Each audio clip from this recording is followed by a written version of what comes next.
Good morning. Welcome to the Affordable Housing Advisory Board meeting, virtual meeting on June 8th, 2020. I'd like to call the meeting to order, and would the clerk actually call the roll, please? Okay, Mark, yeah, there you go. Thank you. Would the clerk please call the roll?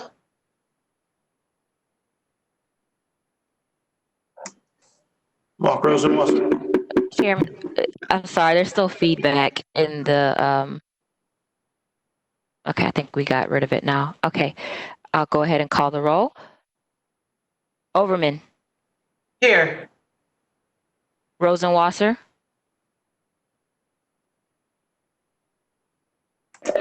Here. Rosenwasser, okay, thank you. Hardin. I'm sorry, we couldn't understand you.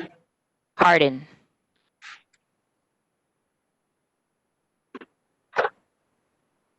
Hardin.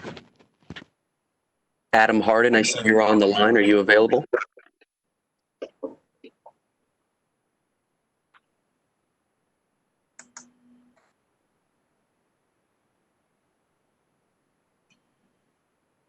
Okay. Lott. Here. Donahue. Donahue. Okay. Powell. Cody Powell?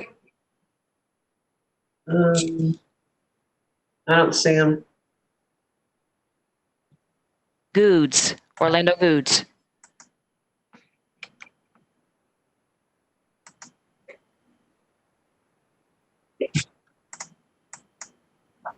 Combs. Sarah. We got a response from Sarah that she would be out this week and has an excused absence. Okay. Hollis. Let's see. Hello, is anybody there? Councilman Goods? Oh, good. Goods. Okay. Good morning. Okay. O'Donnelly. Good morning. Nevis.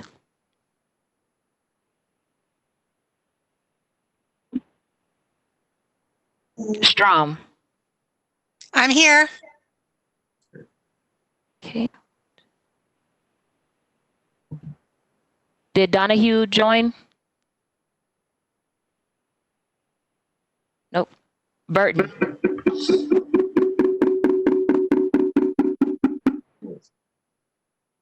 Burton. Yes. Okay.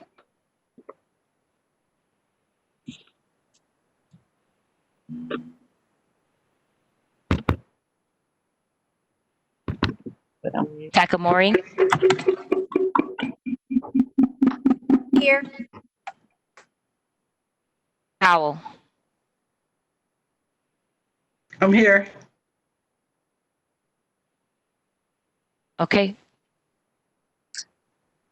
Do we have a quorum?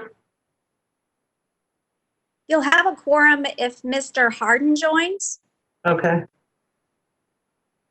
For some reason, he doesn't appear to be muted. And let's see. Mr. Hardin, this is James Brewer. If you can hear me, sir, can you attempt to call into this session? For some reason, we're not able to hear you through the web app. We see that you're logged in successfully, but unfortunately, we cannot hear you. If you do hear us, please call into the session. Madam Chair, that's about the best I can do. I can send him an email. Excellent. Also, Natasha, some of the feedback, I believe, is coming from your mic, so you may want to check that. All right. Okay. Now that we have at least a quorum, which is a good thing, if we can get Mr. Hardin on the line. It does appear he's able to view the meeting, and as soon as we can actually hear and check that he's verifiable, able to answer, if we have a vote, we'll make sure we check on that. The next item on the agenda is public comment. We only have one speaker that signed up today. And by the way, I wanted to say welcome, everyone. Thank you very much for joining the virtual meetings. I've gotten pretty good at doing these, but they do take a little bit to get used to. With that, James, can you bring Sean Wilson on, please? Yes, ma'am. He is unmuted and available. Good morning, Sean Wilson with Blue Sky Communities, 5300 West Cypress. Thank you very much, Madam Chair. I just really want to say thanks to everybody for a couple different things. First of all, for your efforts in keeping the county going, even amid the crisis, and your efforts to keep everybody safe, and hope that all continues. And I also wanted to thank the county and Metropolitan Ministries and some other agencies that have really stepped up to provide emergency assistance to some of Blue Sky's 392 low-income residents here in the county.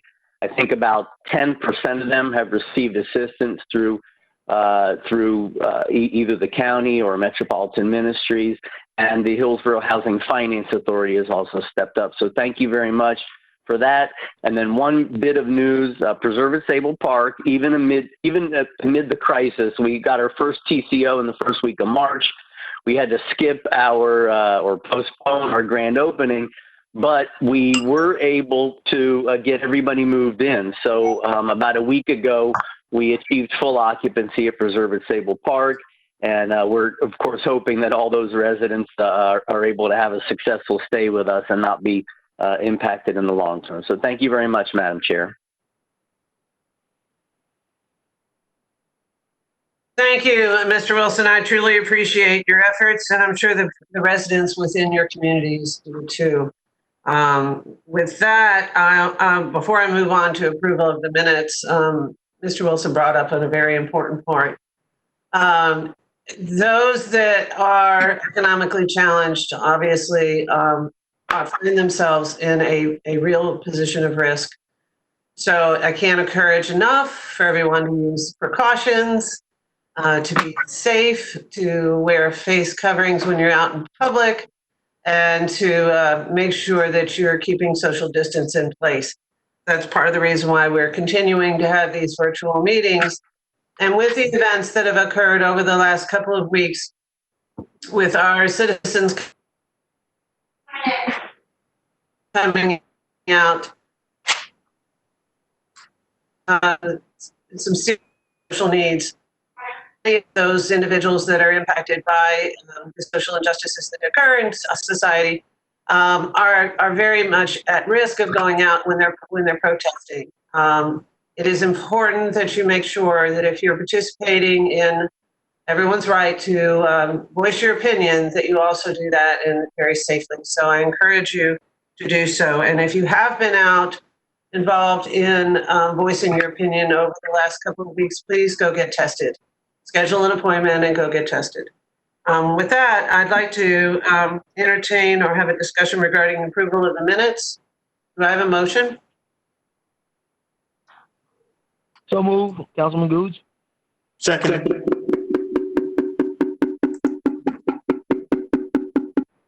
Okay, I heard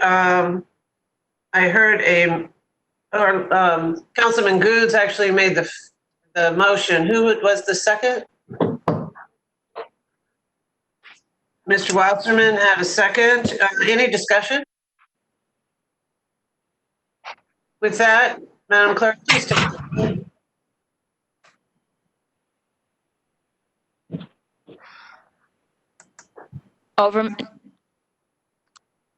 Yes. Rosenwasser. Sorry. We're getting some feedback, Mr. Rosenwasser. Can you say your vote again, please? Excuse me? We're getting some feedback from you. Can you say your vote again, please? Aye. Okay. Burton? Yes. Yes. Lott? Yes. Mayor Lot, Yes. He answered yes. okay. Powell, Yes. Goods, Yes. Hardin, Yes. Hollis,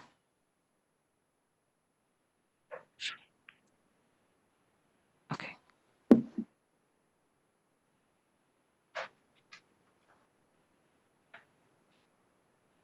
Donahue, did Donahue join?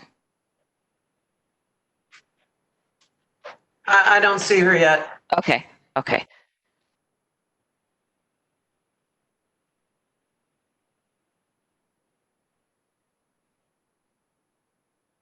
O'Donnelly? Did you call O'Donnelly? She's Yes. a non-voting member. Oh, okay. Okay. Okay. Is that So it everything? looks like, I think that's everyone. So motion carried. Excellent. Thank you very much. Let's see. I thought I saw a hand raised. I'm trying to get better at this. Okay, everybody's taking their hands down. Excellent. Next item on the agenda is the chairman's report. We have had a lot of good things going on, and right now we're still waiting on the governor's approval of the budget. But basically, in your packet, you found that there are two very positive recommendations for the Sadowski Fund to be able to make sure that those budget allocations are passed on to not only our county, but other counties. There were also a significant amount of legislation that has actually passed the House and the Senate. Within your packet, there's a list of the various different details associated with House Bill 1339. It provides us with some tools to assist us in being able to create incentives and as well as increase the number of affordable housing units and addressed in our community. Previously, there were some restrictions, for example, with ADUs or accessory dwelling units that were causing a bit of a challenge. It's given us the ability to waive some fees when it comes to affordable housing projects. It does actually permit portions of the sale funds to be set aside for permanent rental housing for persons in the foster care system or aging out of foster care, which is an important part of our population that we want to make sure actually stabilize once they become adults and move out of the foster system. There's just, I won't go through the whole list, but the good news is there's some decent legislation that's going to help us. And I think it's very important that we pay attention to whether or not we get fully funded. As soon as we learn whether we have been, I don't see it right now, but given all that's occurred in our state when it comes to the response to the pandemic and the resources necessary to stabilize our economy to some degree, those dollars obviously could possibly be at risk. But we keep praying and keep advocating for it. So if you have an opportunity to speak with any of your legislators, local or otherwise, please make sure that you encourage them to continue to protect the Sadowski Fund resources that have been recommended by the governor as well as by the legislature. Recently, there were several workshops and webinars offered by the Florida Housing Coalition that covered the COVID-19 response for housing and homelessness. It covered education on community land trusts. It covered fair housing planning in our communities within Florida. It was an excellent piece earlier last week that really covered the various different levels of funding, where they come from, how they're generated, and how they're utilized. So I encourage you to go to flhousing.org and /past-trainings. So if you have not taken any of those trainings, I highly encourage you to do so. It's free, it's available, and it outlines all the tools across the various different ways that we're able to deliver affordable housing, as well as to maintain affordable housing. One of the things that Ms. Howell and I have been working on diligently is to identifying ways that we can stabilize communities that are at risk. If you have areas where you have established neighborhoods, older housing stock, and also have low income, housing stock in that area is at risk of actually either code enforcement, fees, fines, those kinds of things, are also becoming at risk in the event that we sustain a serious storm. Many of those properties are actually on high ground, so our policies has been largely to suggest that those in high ground are actually told to stay or shelter in place. Now, and that's going to become more prevalent given that given this pandemic and we have limited shelter space for those that need to evacuate, having that housing stock in good shape so that people can safely stay in their home either during a hurricane or during a pandemic is critically important. So we're in the process of inventorying those properties and looking at ways that we can use our resources to stabilize those communities, to avoid gentrification, but also to make sure that people are able to stay safely in their home. There's a lot of discussion right now with what's going on in our communities about the impact of affordable housing or the lack of affordable housing on communities. So the conversations on how to address the challenges we have created some opportunity to really help people understand the impact of the lack of housing or quality housing for those citizens within our community. Last week, the Board of County Commission approved an equity profile or developing an equity profile for Hillsborough County. Pinellas County did this in 2016 and came up with a series of recommendations in order to improve the lives of those that are impacted by inequalities within our society and within their communities.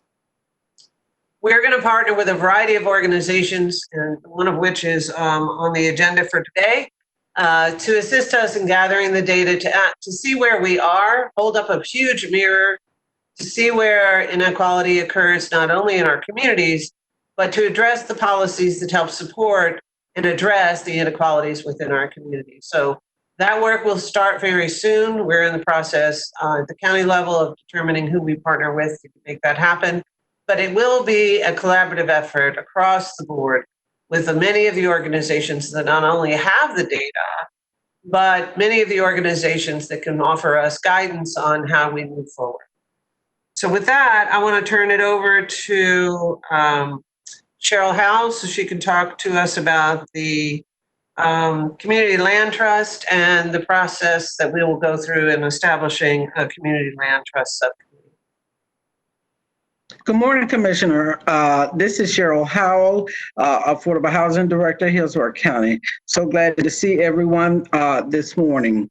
I have been working in discussing with the City of Tampa and also Florida Housing Coalition on how to best design a community land trust for Hillsborough County, whether we should do a standalone model, whether we should do a collective model with the City of Tampa, and really how to design that so that it can be most impactful as we move forward.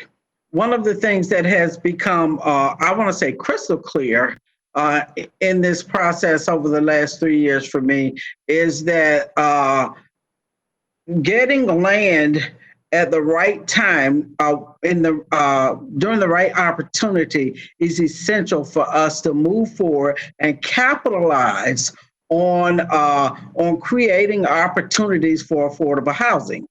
And so as we move forward, we're working with Jamie Ross's group, our Florida Housing Coalition right now, to really help design a process that's the best for Hillsborough County, and also reaching out to the City of Tampa as well, looking at all of our available lands what's usable, what's really not usable, looking at transit, looking at other nodes as well, business nodes, to ensure that there's access to jobs, child care centers, all of those things we are looking at to ensure that the people that we're serving will have the best chance for success.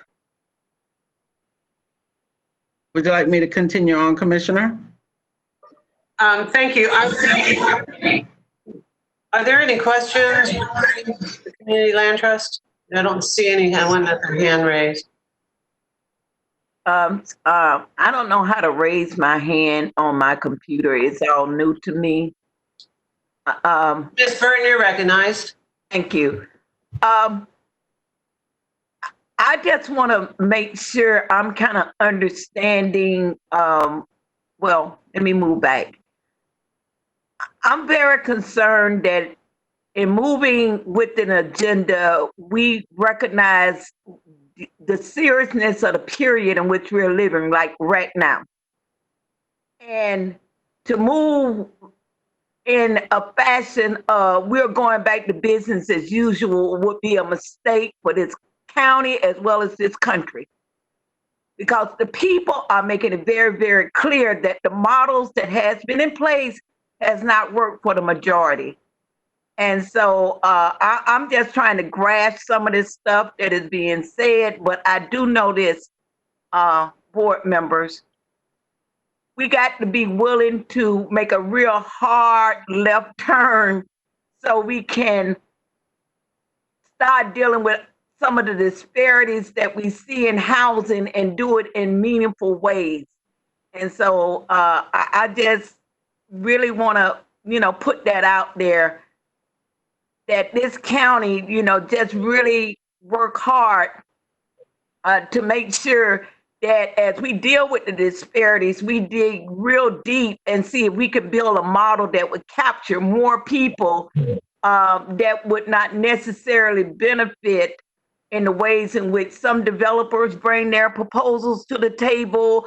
Partnering with the cities has not worked. In the community in which I'm living, it has been gentrified, and the community is at arm, is nervous, scared, and don't know what direction in terms of housing opportunities would be provided them. So I just want to say that, given what we see happening in the nation, that this county has enough courage to do the right thing for all people. Thank you. Mm-hmm. Thank you very much, Ms. Burton. I appreciate that. James, is Ms. Burton actually listed as on the list? I'm not seeing her name on the list. Can you help me? Yes, ma'am. She is labeled as administrator. She should be the third or fourth name down. Okay, Connie, you just got promoted here. Okay. Madam Chair, Council, you let me recognize. Okay. Before we move on, what I wanted to find out. Madam Chair, I'd like to be recognized, Councilman Goose. Councilman Goods, you're recognized. I guess this question would be directed to Mrs. Howell. How are the talks going when you're talking about land trust? I know I made motions about land bank and land trust several months ago with the city. I know the mayor's trying to implement programs. How has those talks been going with Mr. McClary and the city as a whole? Well, sir, to be honest with you, we've been sidetracked and consumed with COVID-19 activities and some of the other ancillary issues that involve COVID-19 activities, including but not limited to how to get rental assistance to people that's impacted through job loss or income loss. As well as, emergency shelter for people. And so while we've been continuing our talks with Florida Housing Coalition, we were able to get a list of properties from the city of Tampa.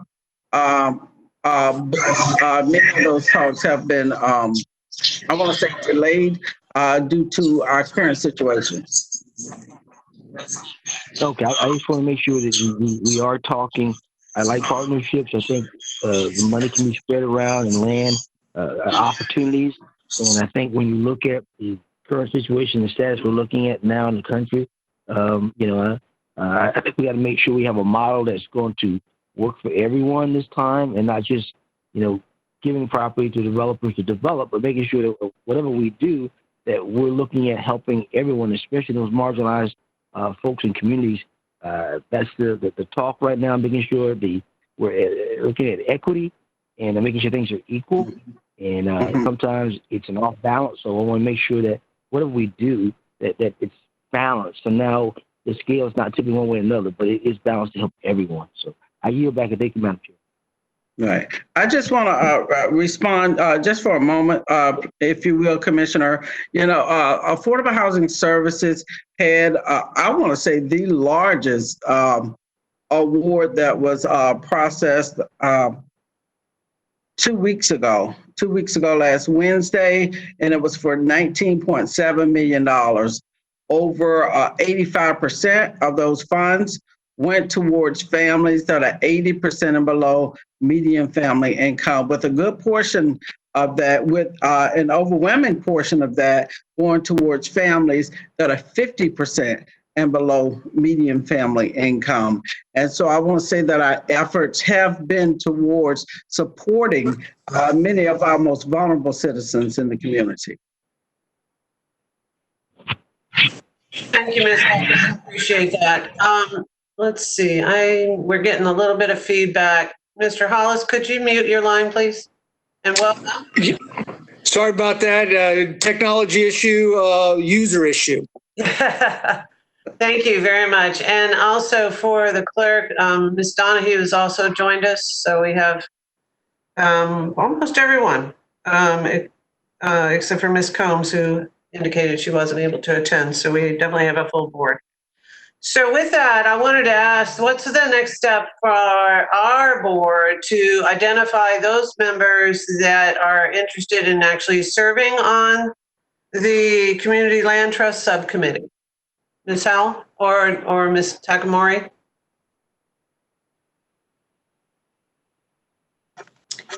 Commissioner, you can ask for members who would like to be part of the subcommittee, and then we can get a meeting scheduled. Okay, thank you very much for that information. Given that was Ms. Takamori, given that we have almost a full board and we can always check in with Ms. Combs, what would you recommend, either of you, Ms. Howell or Ms. Takamori, as the size of a subcommittee that's workable given our sunshine laws? This is Ms. Takamori again. I would recommend a minimum of 3. An odd number is always nice for purposes of voting. Okay, so thank you very much for that. I would like to, actually, we might do it this way, since it's virtual and a little difficult to manage hand raising and seeing because not everybody is visible. If the clerk could inventory each of our members using the roll call list, and we can then check with Ms. Combs to see, once she returns from vacation, indication whether you are interested in serving on the Community Land Trust Subcommittee. And we'll start with Mr. Rosenwasser. You're first on the list.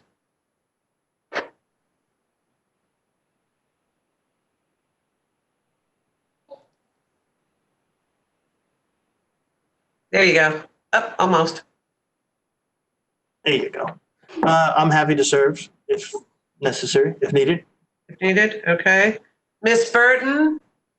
Yes. Okay. Mayor Lott?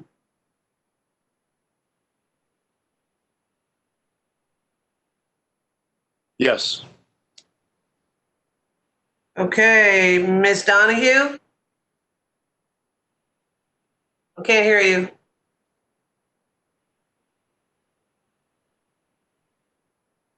There you go. I'm sorry. I would say yes, but I would defer if there's someone else who has more experience. Excellent, thank you. Mr. Powell? Yes. Okay, Councilman Goods? I would say yes, but I would defer if there's someone else who wants to be a part of the committee. Okay, we're probably going to put a bunch of names in the hat and pick them soon. So, Mr. Hardin? Hey, it sounds like you've got your three, so I'll defer for the moment. I'm a little baried. Okay. Madam Chairman, Madam Chairman, Yes, sir. Mayor Lott, you're recognized. if you would, I want to go back. I was trying to do multitasking here while we're having the meeting here a little bit. I apologize, but I was, saying yes to. I thought I love the idea, but currently I don't have the time to build, to be on another committee. But it does look like you already have your members, and and obviously I support it. But thank you. Thank you very much for the feedback. I appreciate it. The only other person I haven't heard from yet that's a voting member is David. Mr. Hollis? I think I would be like, oops. You were fine. Come back. Yep, turn your mic back on. There you go. Oh, got it. Okay. I'm so surprised when I figured this out. Okay. I would be interested, but I think I would follow the lead of several others. If other people were really interested, really were into it, that'd be great. I think some of us, our time is a little challenged, and you wouldn't want to be on a committee and not be able to devote real significant, earnest time to it to an important situation like this with land trust. But I would be interested, but only if you came up short of other members. Excellent. Thank you for your feedback. Certainly. Thank you. Catherine O'Donnelly, are you interested? I'm available. I'm not sure as a non-voting member, am I permitted to serve on the committee, but I'm available if needed. Ms. Takamori? She can participate in the committee in a non-voting capacity. Excellent. Terrific. Well, I'd love to have your participation if you're interested. Sure, I'm happy to. Okay. Ms. Neves, is she here? I didn't see her name. Okay. And then Elizabeth Strong? Almost got there. Okay. So since I'm a non-voting member and my term's about to expire, it doesn't make sense to put me on a committee where I cannot contribute beyond the next few months. But I'm interested in the topic. I know something about it, but I think you should probably have a committee where people aren't going to be coming off the board. Okay, excellent. Thank you for your feedback. And just with that, it sounds like we've got good interest. 1, 2, 5, 7. That makes a committee of 7 if I'm not on it, which is probably a good thing. Because I'll have enough decisions that need to be made at the board level that I wouldn't want to compromise that circumstance. So what we can do is put everybody on the list, distribution list, and then we'll come back once we, I'm not opposed to having, let's see, 1, 2, 3, 4, 5, 6, 7. We have 7 that have said yes, which is an odd number.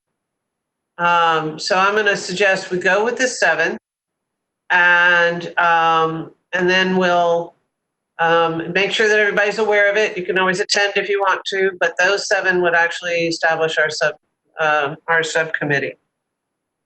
Ms. Takamori, do we need a vote to establish that committee? No, you do not. Okay, great. Well, as of today, we have a subcommittee.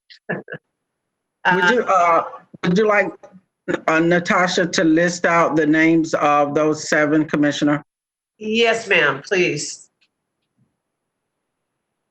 Natasha, you're right. Yes, I'm here. Thank you, Commissioner. I have Rosenwasser, Burton, Donahue, Powell, Goods, Hollis, and O'Donnelly. Strom, you can attend the meetings if you'd like, and then for as long as we have you. But you wouldn't. Okay, sure. You can include me as an attendee then. Okay, great. Terrific. That gives us 6 voting members. So if it turns out Ms. Combs is interested in serving, that'll give us an odd number. But I think we can work with that committee. Thank you very much for your volunteerism and your commitment to affordable housing and to assisting us in actually creating the opportunity for a land trust to help us land bank for future home affordable housing development. With that, I want to recognize, unless there's other comments, I want to recognize Cheryl Howell to offer the director's report. Ms. Howell? Good morning. Good morning. I'm back again. Thank you so much, Commissioner Cheryl Howell, Affordable Housing Services. And this morning we have the University of Florida Shimberg Center.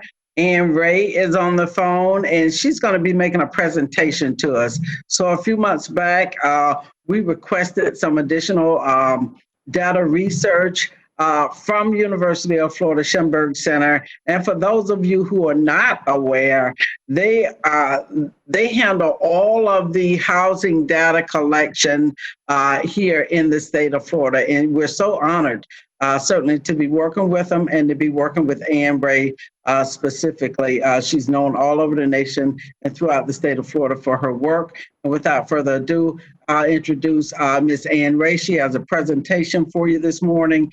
And so, Mr. Brewer, if we can move forward to try to help her get the presentation up. And as I said, without further ado, Ms. Ann Ray. Thank you. Thank you for the gracious introduction. Oh, can some feedback? Can people hear me okay? Can somebody raise their hand? Thanks, Liz. We can hear you. Thank you very much. Okay. Thanks so much, Madam Chair, and Ms. Howell, and to the staff and the board members. It's really an honor to present to you. You know, I've done different presentations like this and data work around the state, and I would say in the past, I haven't seen as much interest. I've been at the Shimberg Center now since 2001, and I don't think I've seen as much interest and real action particularly at the county level in those years as much as I have over the past 2 or 3. And Hillsborough really is setting a model in providing its own funds as an affordable housing trust fund. And people, I can tell you, back when we used to go places, when I go to other places around the state, people are talking about what Hillsborough is doing and really looking to you as a model. So it's particularly an honor to present to you what we've found. The Shimberg Center was established in 1988 to serve as the state's affordable housing research arm. We provide the state's, as Cheryl mentioned, we provide the Florida Housing Data Clearinghouse, which is an online source of information about housing supply and demand. We do that under contract with Florida Housing Finance Corporation. We also perform the triennial statewide rental market study for Florida housing every 3 years. So our last one came out in 2019. I do want to just, as a brief plug, one thing that we've done with the Housing Data Clearinghouse, as everybody has really turned their attention to COVID-19 issues, is to put up some data specifically at the city and county level, the county level, specifically related to COVID-19. The presence of workforce and low-income renters who are affected by in the industries that are most affected. In particular, a pretty comprehensive data of properties that are protected under the CARES Act, where tenants have extended eviction protections beyond the regular state moratorium, because that can be really difficult to determine. And information about the location of different types of jobs, congregate facilities, places that are particularly at risk. So I encourage you all to use that as a resource, and also to let us know if there's something that you'd like to see that isn't there, because we definitely built some of this around what people are asking us for. So we were approached by the staff several months ago to do a data analysis that would point to some of the housing needs and gaps that might guide you as you're allocating funds from your Affordable Housing Trust Fund. So what I'd like to do is present present data findings from that. We'll also be providing this in a written report, but I wanted to make sure that I had presented it to you and you'd had a chance to hear it and give feedback before we submitted a final written report. So can we bring up the PowerPoint? You're gonna do that rather than have me screen share it, right? Good morning. This is James. I don't believe I received that PowerPoint. Natasha, is that the PowerPoint that is that you sent over with the agenda, or is this a separate PowerPoint? Yes, it is the same one. Okay, so I'm just going to go ahead and share that backup information, and you can just tell me which slide you would like. Thank you. Okay.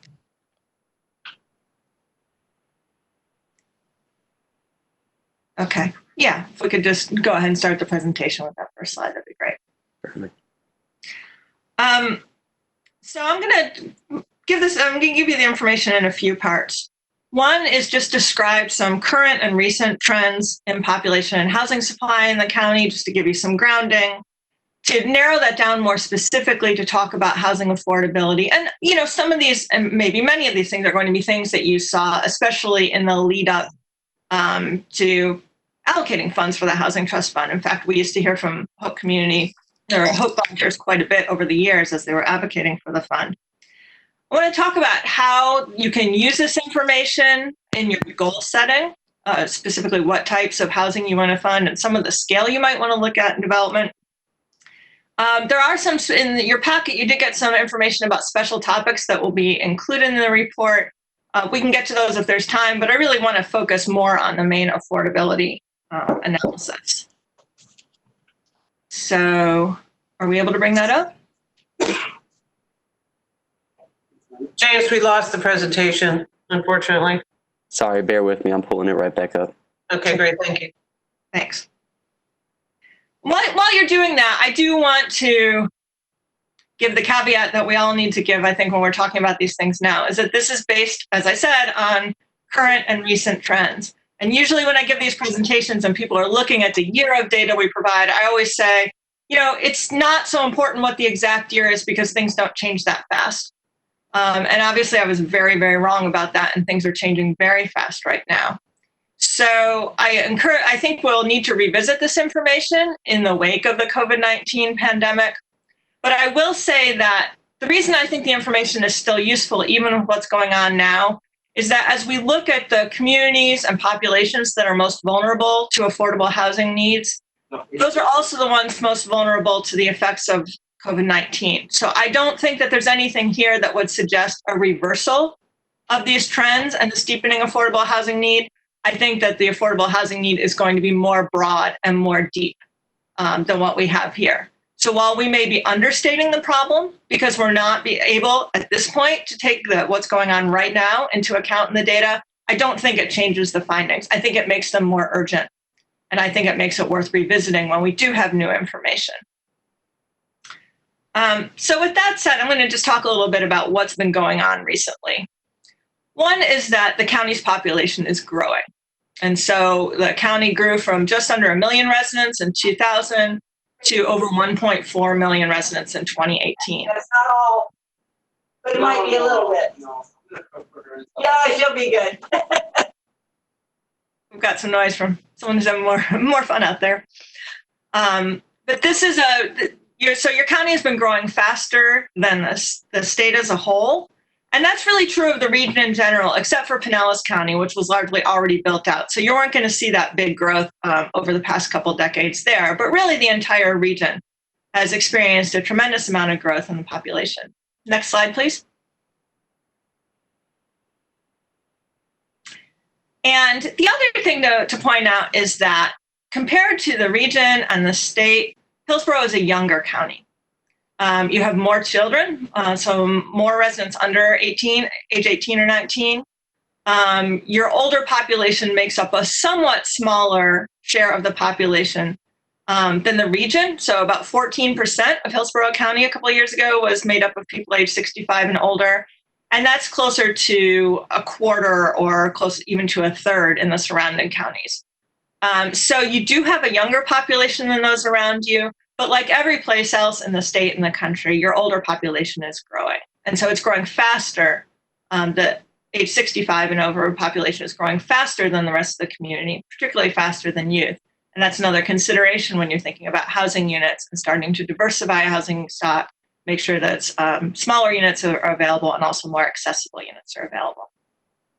Next slide, please. The other thing that's going on, which is absolutely a trend we've seen around the state, is how many more renters you've added in the past couple decades. So I mentioned that population was on the rise, and of course that means that the number of households out there are on the rise too. But nearly 2/3 of that gain were renter households. You did add owner households between 2000 and 2018, but the number of renters grew much faster. And because of that, your home ownership rate has dropped from 64% in the year 2000 to 58% now. That's because new households are forming, and so new renters are joining. It's because people are have been moving to the state, and it's also because in the wake of that foreclosure crisis, there were some people who switched from owning to renting, and that's very much a trend that we've seen around the state. So a lot of your housing needs, not surprisingly, are rental housing needs. Although as we're seeing, that's also because there's been a lot of growth in renter households, there's also been a lot of growth in the renter housing stock. Next slide, please. Just thinking about where people live, not surprisingly, most homeowners still live in single-family homes.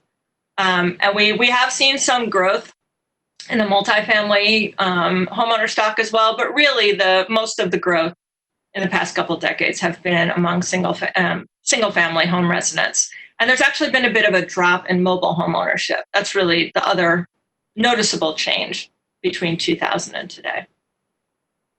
Next slide. But I think what's more striking actually is the number of renters in single-family homes you now have, where between the year 2000 and 2018, the number of households renting single-family homes more than doubled. There are a lot of places that have around the state that have seen that trend of single-family home ownership, single-family moving into rental housing, but I think it's a bigger trend in Hillsborough than a lot of other communities. But the other thing that's happening is you're also seeing a lot of growth in the multifamily stock, particularly the larger multifamily stock. So more than 22,000 units in buildings with 10 or more units added to the stock. And even some growth in the mobile home rentals, which shows us that people are probably, like with single family homes, switching from ownership to renting.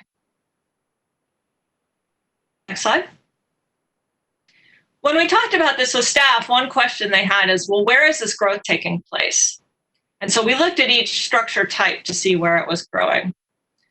Single family housing development, just in the past less than 10 years, so this is mostly post-recession, post-foreclosure crisis growth. Most of the new single family construction is happening in a ring around the periphery of the county, but particularly very large growth in that southeastern corner around Waimama and Ruskin. So a lot of new growth in single family homes. Whatever bottleneck there really was because of the recession really has opened up in recent years. Next slide. For condo development, it's a little hard to see in the printout, but the development's been much more concentrated, where around the Channel District, a little bit downtown, and then some on that periphery, but much more concentrated. There's been several large condo developments that are adding to that owner-occupied stock, and then a little bit more scattered around the county, but much more concentrated. And the next slide. And then multifamily development really is scattered, including a lot of large multifamily properties. These are just for buildings that have been built since 2010, and some of them quite large, are scattered in many, many parts of the county. Again, particularly on the periphery and suburban communities. But there's been a lot of multifamily development, and that's contributed to that increase in the availability of multifamily rental housing. So next slide. So any questions about that discussion of the population and supply before we start talking about what's been happening to the cost of housing? Does everyone remember how to raise your hand?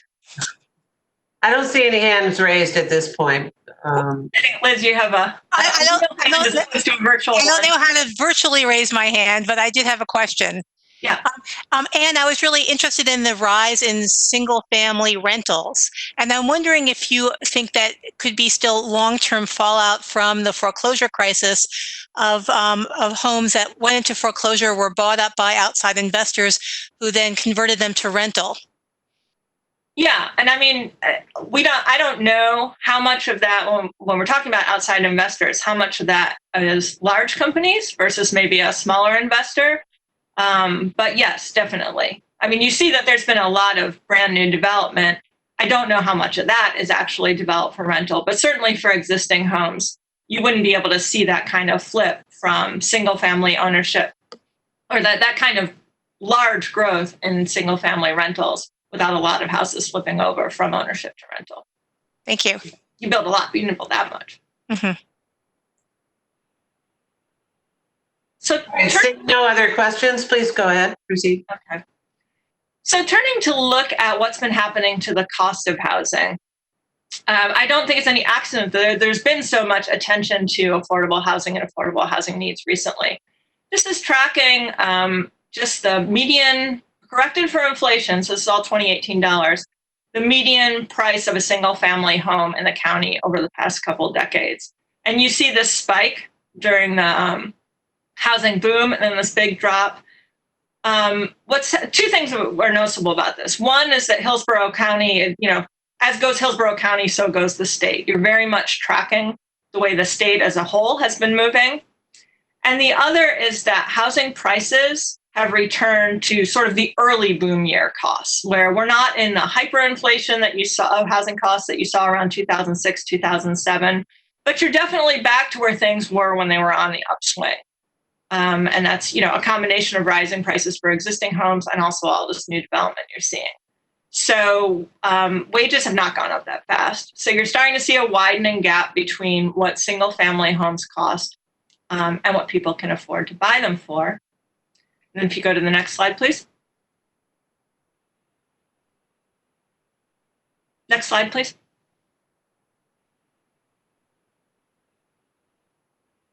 James, you there? There we go. Thanks. But where you also see a big change is in the affordability of the rental stock. So remember, Hillsborough County added a lot of renters between 2000 and 2018. But all of that growth, all of that net growth went into units that rent for more than $1,000 a month. And so again, correcting for inflation here, between 2000 and 2018, Hillsborough County gained almost 92,000 rental units with gross rent of $1,000 or more. So that's a combination of rent and utilities. And you lost more than 4,500 units renting for less than $1,000 a month. So all of that growth and then some has taken place among units costing more than $1,000. And that's a combination of rents, new construction. So you're building new units, and most, probably if they're not in the subsidized stock, most likely they're costing more than $1,000 a month. It's rent increases on existing units. It's the conversion of some subsidized units to market rate housing.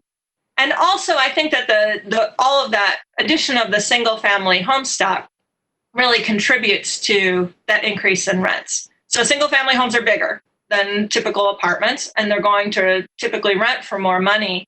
When we do our statewide rental market study, we see that 2/3 of low-income renters who, with housing cost burdens, are small households, 1 or 2 people.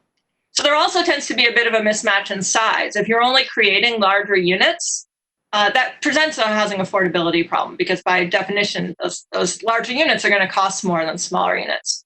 So again, just as when we looked at how the population is growing older, it's another reason to think about diversity in the development of your housing stock. Are people overpaying in part because housing's more expensive, but also because they either can't find a unit that's a little bit smaller and therefore less money, or they're choosing to be cost burdened so that they can get a larger unit.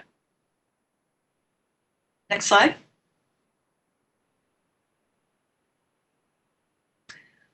And so I want to talk about how those increases contribute to affordable housing needs at different area median income levels. So just definitions quickly, we're going to use paying 30% or more of your income to define a housing cost burden.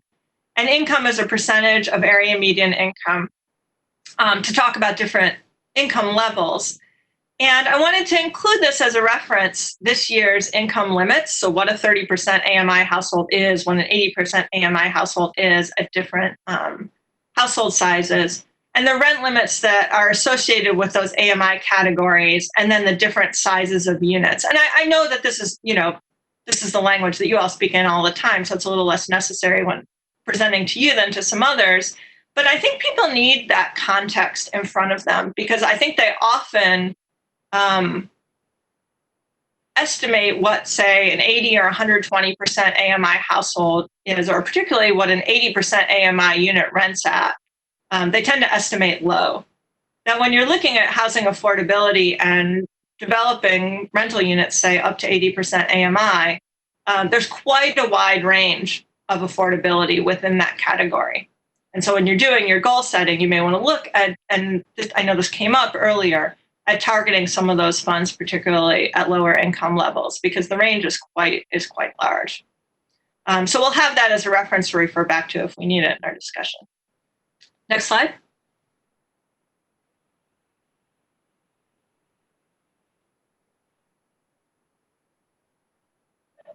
Next slide, please. Thanks.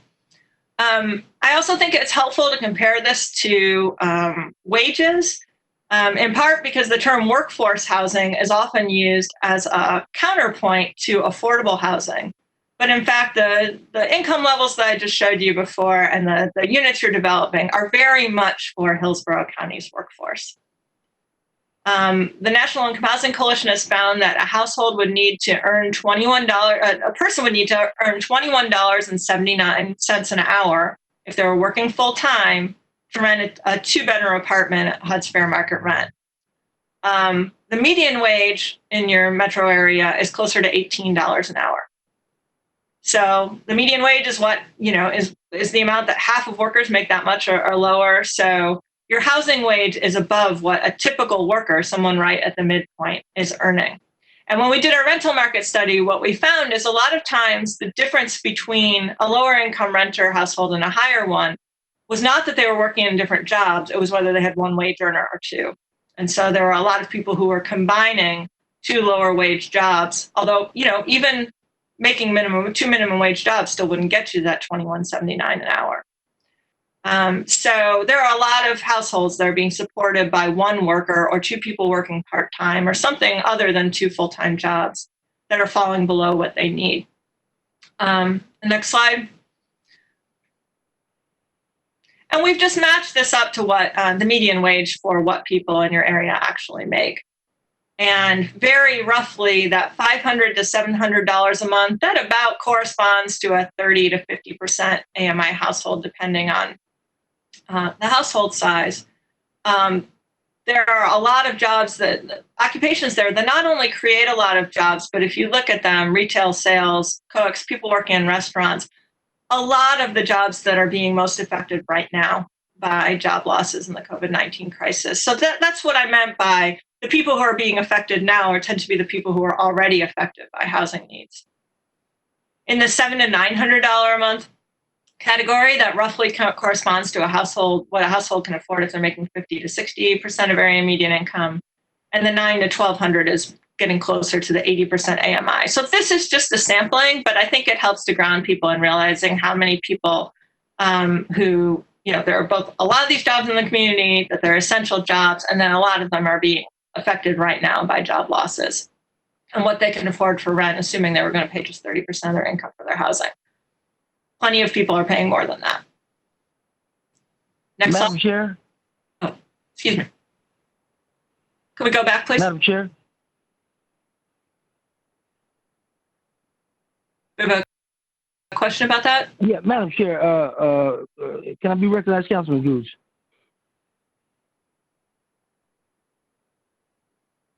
Can I ask a question? Councilman, could you recognize, please? Yes. I was on some phone conversation with some other developers and gentlemen. They called me regularly, asking what I think about housing and properties. And it bothers me sometimes that this term workforce housing, I really don't see the definition of correlation. And they always throw up, the nurse or the police officer, workforce housing. And I was a police officer a long time, and I know what these folks make. I just figure I don't understand how we characterize workforce housing with police and nurses and some of these other what I call higher level paying jobs versus your everyday McDonald's worker. I mean, to me, in my mind, that's workforce housing because those are your lower workers. I'm just trying to figure these numbers and how they correlate because to me they don't add up when you look at what we're saying should be income for a person at the bottom percentile. They don't add up to me. So can you explain that to me? Because to me, when you say workforce housing, I'm looking at the average everyday worker. I'm not looking at people who's educated or have certificate training already and are working at a job site that they're making these $25, $30 an hour. Thank you, Councilman Goods. Actually, if we'll back up to the last slide. I think I can't see your slides. I'm on the phone. Oh, okay. Well, that'll make a big difference to you because in the slide that Ms. Gray is showing us, you may want to verbally, for those that can't see the screen, kind of go through that makes exactly his point about the misconceptions of workforce and what our workforce in Hillsborough County looks like. So thank you very much for the question, Mr. Councilman Goods. Ms. Ray? Thank you. And I apologize. I wasn't thinking about the fact that some people are on their phones and may not be able to see this. So I'll try and describe more what you're seeing. But the councilman, I think, just made the point that this is the stealth point I'm trying to make in all of these presentations. I would be happy to see the term workforce housing go in describing housing in some kind of opposition to affordable housing. I'd be happy to see that term go away because what we've shown here is that half of your workforce don't earn a wage that allows them to afford a 2-bedroom apartment at fair market rent. Right. So for the councilman and the other folks on the phone, this is showing what people at what workers working full time and earning the median wage at different income levels can afford to pay for housing. If they were going to pay 30% of their income for their rent, including utilities, people who could pay $500 to $700 a month in rent include wait staff, preschool teachers, home health aides, retail sales and cashiers, cooks, janitors and cleaners. A lot of those jobs, and particularly retail sales and cashiers, make up a large part of a workforce. Those create a lot of jobs. And that's absolutely part of the workforce, but wouldn't be included in the term workforce housing. So, and then going up from there, between $700 and $900 a month, jobs like secretaries, nursing assistants, construction laborers, customer service representatives, which is actually a huge part of that creates a lot of jobs. And then some other jobs that pay where you could afford between $900 and $1,200. I don't need to read them all out, but the point is that I would be happy to see that opposition between the terms workforce and affordable housing go away. And I think it's helpful you all know this already, but I think it's helpful when you're talking to constituents and the public to see the kinds of jobs that are associated with different rent affordability levels. And that can help you in your goal setting too, because you can look at how many of those jobs your economy is creating. These are not only jobs where there are already a lot of workers, they're also jobs that are projected over the next 10 years to create a lot of jobs. And the Department of Economic Opportunity at the state level has statistics on what the top growing occupations are going to be. And they're things like retail sales. So this gulf is only going to widen. And, so I think that the data absolutely supports what the councilman is saying. I just think that the narrative has to change with that wording. It doesn't really define what really needs to happen. So I'm hoping that Ms. Howell and this board maybe can start talking about that as we're out there in the marketing scheme of this thing and kind of change the narrative of that word. Because you say that to people, it's like, that doesn't apply to me. So I think we have to kind of change the narrative of what the new word should be, or look at a term that's going to fit in the category that people can understand. That's me. Because when I look at some of this term, it doesn't fit. I would say maybe 75 to 80% of sometimes of the people when you use this term. I'll yield back. Thank you. Thank you. Thanks. Next slide, please. And I think this only reinforces the point. So this is just looking at, so for those who can't see it, this is a graph showing at different percentages of area median income, 0 to 50%, 50 to 80%, and 80 to 120. The share of households that are cost burdened, so paying more than 30% of their income for their rent, and the share that are not, that are able to pay less than 30%. What we found here, which is typical of what we find in most places in the state, that the largest group of cost burdened households in Hillsborough County is renters with incomes below 50% area median income. So corresponding to many of the jobs on the previous screen. So about 64,000 households in Hillsborough County have incomes below 50% of area median and are paying 30% or more of their income for their housing.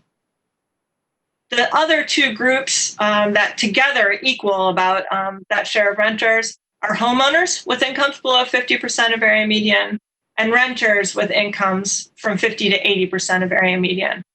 Each of those, there's about 30,000 households who are cost burdened. Then once you get above 80%, the share of households that are cost burdened drops pretty dramatically.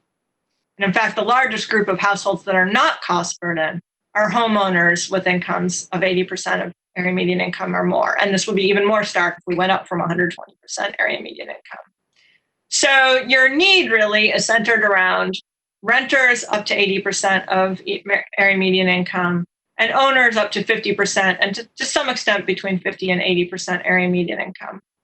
I'd say the biggest change that I've seen since I've started working on this and we started doing our rental market study almost 20 years ago is that creeping up of cost burden up to the 50, 60, 70, 80% area median income level. We really didn't see very much of that when I started on this, and that's that mid-range the need has grown, but that need at 0 to 50% AMI has also grown along with it.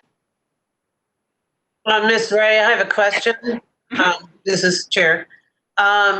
Is that, from your opinion and the ranges that you've seen on the way of property values, largely a function of not seeing area median income increase or having that not increase at a rate that kept pace with the values of rents? Is that the problem? Yeah, a lot of it's the latter. The housing costs just grew faster than incomes. We've never, with rents in particular, it's not like we ever really pulled back from the housing boom. I think there's a few things going on. One is that home prices, as we saw, kind of went up during the boom, kept going up, fell sharply, and then they've regained a lot, not all of that, but a lot of that gain. Rents never really came down. And so the expectation of what housing is going to cost has really risen. Wages have not. And so there's more stratification. And the other thing is we don't really have a way now to create starter homes or apartments at these modest income levels the way we used to. If you look around at what I always look at around the state is all the duplexes. And so we used to build a lot of these, more modest units, and maybe you could live in one side and rent out the other, or maybe you were renting out both sides, but we had a way to create, in some ways, a starter rental unit. We stopped building those in the 80s, and we really haven't done it since. And so some of it's formed, some of that's genuinely gotten more expensive to build housing, but also it's that wages haven't kept pace. I kind of hesitate from, so I think obviously the increase in wages would help people a lot. I think it's worth pointing out that even that $15 an hour minimum wage goal doesn't meet the housing wage for Hillsborough County. And so I think, a real commitment to housing that is subsidized, income limited, and rent limited or price limited. We need a big increase in that stock in order to start to close that gap. So we need to come at it, on the one hand with higher wages, but also really increasing that supply. Excellent. Thank you very much for your answer.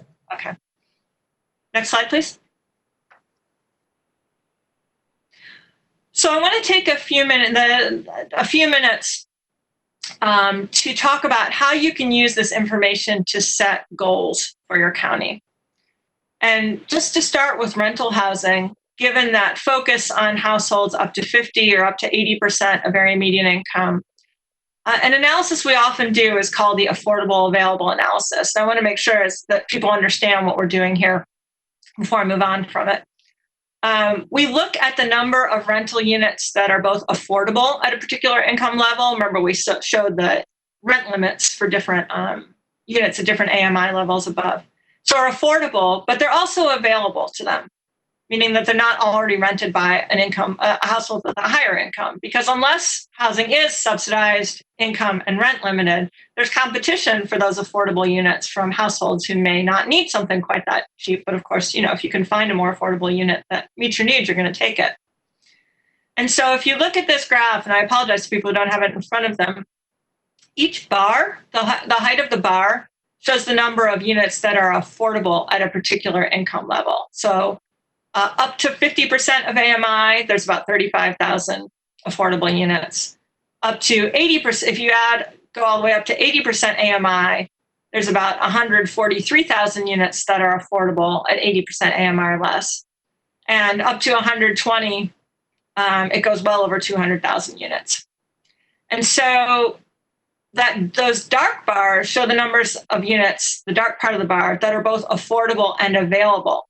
And then the light part of the bar shows the ones that are rented by a higher income household, somebody above the income threshold.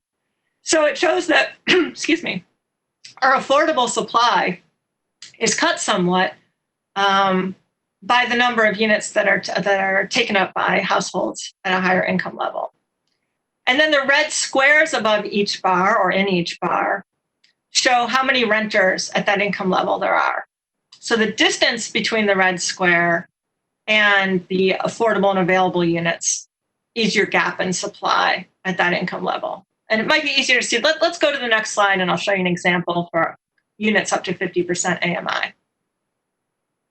So for people earning 50% AMI or less, we have 78,964 renters with incomes of 50% of AMI or less.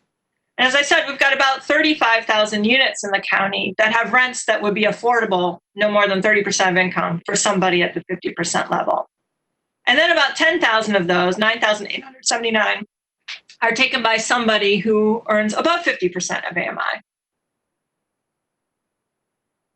Excuse me. So the other 25,000 are either rented by somebody who earns 50% AMI or less, or they're, some of them are vacant, so they're available to somebody if they were to move in. That gap between renters and affordable available units is one way to look at the gap in supply.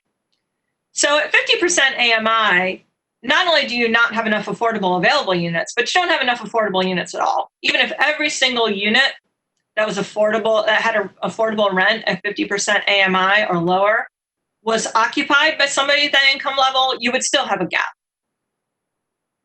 We can move on to the next slide.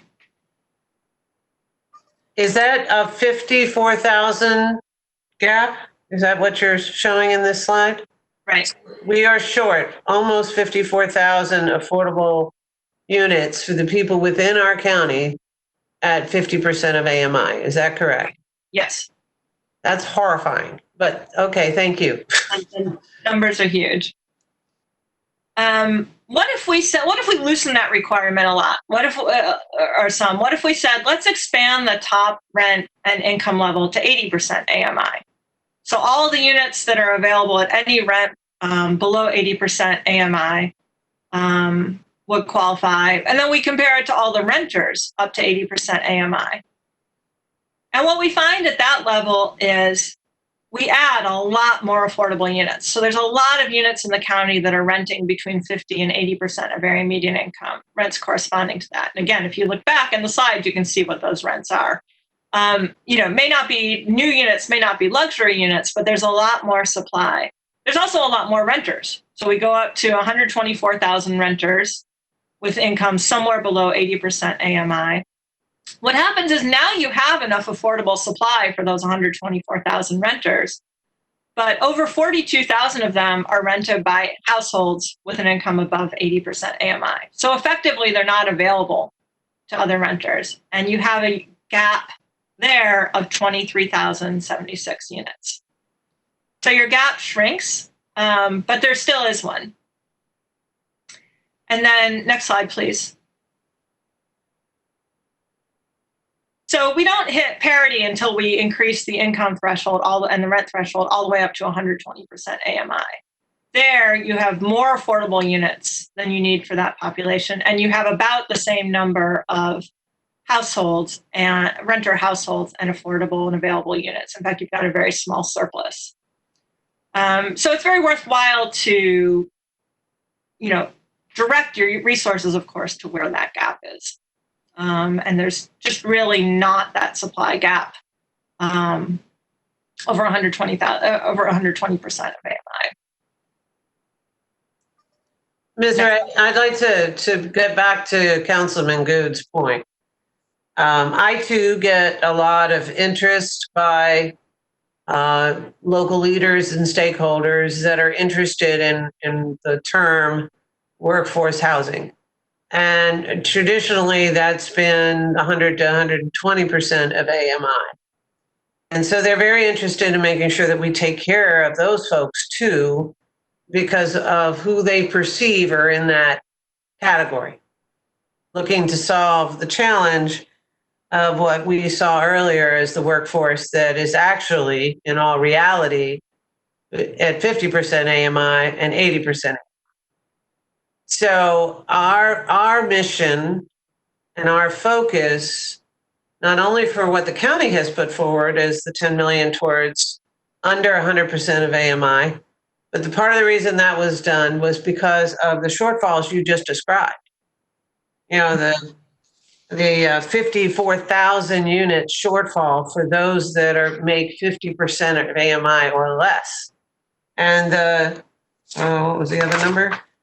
23,000 unit shortfall for those at the 80%. Those two categories do not qualify in the classic term affordable and workforce housing. So while it is important to recognize that there are people interested in workforce housing, what we really have to focus on as our mission is not only helping people understand the shortfall that's necessary, but how do we engage those that are interested in creating housing for the greatest need that we have? That's my point. And I think that's what you're trying to help us understand. Is that correct? It is. And, so all of our affordable housing policy, I guess, is this dance, is this balance that the more affordable you make the housing, the more subsidy it needs, and the fewer units you can produce for the same amount of money. And that's the difficult math that drives a lot of affordable housing policy. You can't create new rental units that are affordable at 50% of AMI without subsidy. It just costs too much money to build it. But I think you can direct whatever assistance you are giving to where that greatest need is. And, so I'm looking at that income chart now. You mentioned 120% AMI. For a 3-person household, that's people making $76,000 a year. I think part of it is attaching those numbers to it so that, I don't know what percent AMI I am. I don't know I don't know if folks on the call know what they are, but it's when you divorce it from dollars, people just have a very vague idea. So I think keeping the data in front of them just about what, 120% AMI affordable unit, a 3-bedroom unit can rent for almost $1,500 a month. I think when you ask people, should we be subsidizing $1,500 a month apartments? You get a different answer than if you ask, should we support 120% AMI apartments? How you solve that difficult problem of it just being more expensive to subsidize the housing, that's the conundrum of affordable housing policy. One thing that, if you look in the presentation, I won't spend our time going over it, but there were some questions about special topics. And one that came up in our discussions with staff early was the interest of the board members in understanding what techniques there were to produce this deeply affordable housing. And so we're going to provide a list of ways that that's been done through rental subsidies. And it's interesting to see that in the COVID response, there's more and more talk about tenant rents, and not just talk, but action on tenant rent subsidies as opposed to only supply increases. I hope that's a policy that persists when all of this is over. But anyway, we can talk about how deeply affordable housing has been produced. But there's no question in my mind when we look at the numbers that that's where the need is. However more difficult it is to put into practice. Other questions about this analysis? Chairwoman. Tanya Burton, you're recognized. Yes, ma'am.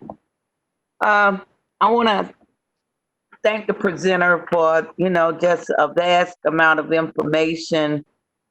I think I got stuck way on maybe chart number 2 or 3 when she said how many, like around 4,500 families that live below a rental amount of $1,000 that was lost. And then my question was, well, maybe to the city or the county, where did those people end up? And I think to the councilman's point, being able to share this information is almost like trying to force people to take castor oil. People don't want it, but we need it. Right now, as you build all of downtown and all this different infrastructure, people can't afford to live where their jobs are located. And so we are so far apart in reality in terms of what people need and what people is willing to invest in. And we're going to have to make a hard shift. A real hard shift right now needs to occur to match up these numbers. And Chairwoman, I know you and Cheryl Howell got a big task in convincing these people that people are not making $21 an hour. People is making those wonderful essential workers that everybody love. They're making around $9, maybe to $11 an hour. And they simply cannot afford to live. And another point I want to make too, is that the stress that this is having on the county in terms of being able to provide in social services. You got the city just dumping. The city is literally dumping a whole population in the county lap as they beautify and gentrify our community. So it's horrible. I don't know where that will fit into this narrative, but it is horrible when we look at, people trying to have business as usual models when we have COVID set in and a bunch of social unrest because people are beginning to see that they do not fit into any of these narratives. Thank you. Thank you, Ms. Burton. Ms. Donahue, Councilwoman Donahue, do you have a question? You recognized? Thank you. Can you hear me or am I muted? No, we can hear you. Go ahead.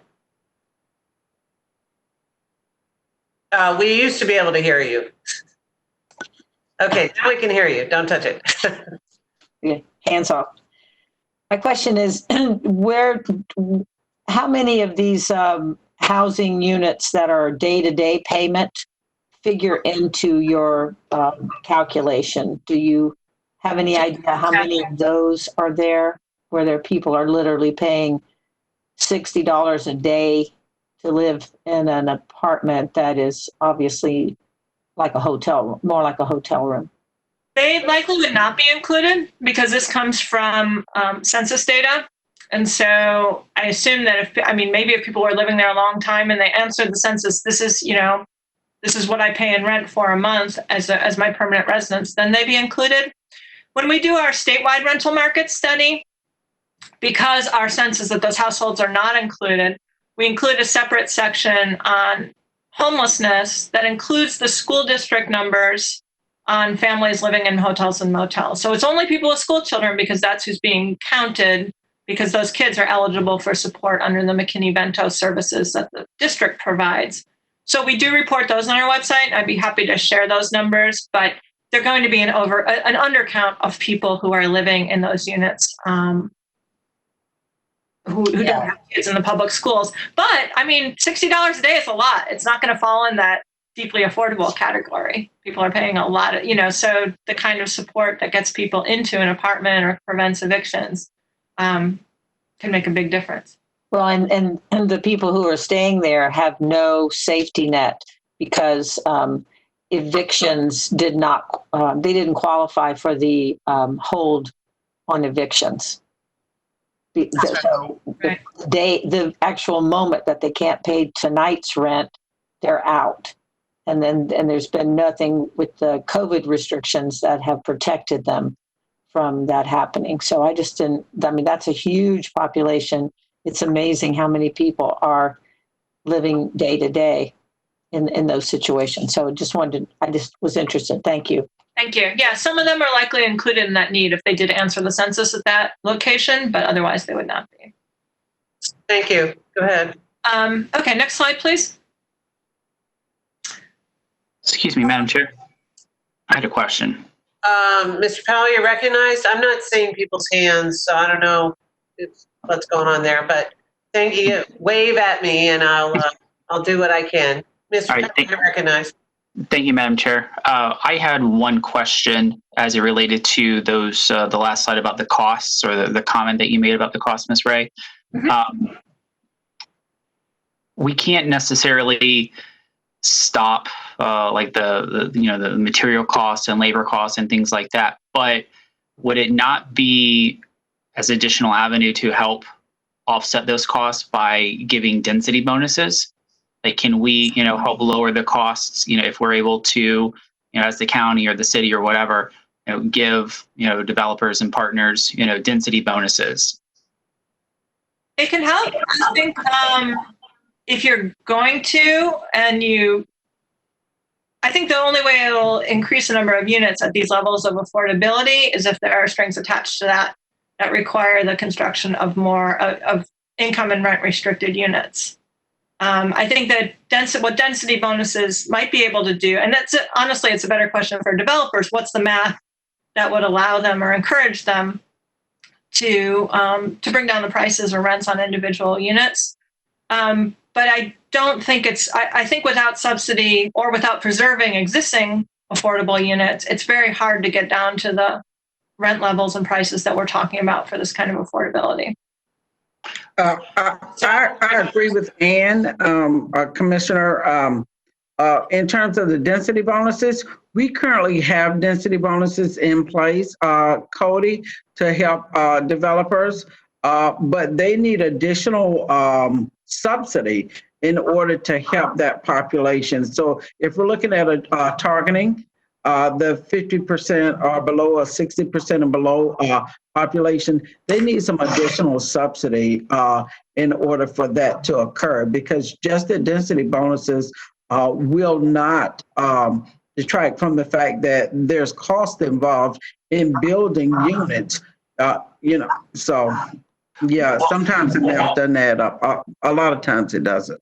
But do we currently, in our comp plan, I don't think, and I've just done my own research, but I don't think that I couldn't find, any like density bonuses for those lower level, incomes. I think that we offer them in the moderate levels, but I don't think we're offering them, for the low and the very low. But correct me if I'm wrong.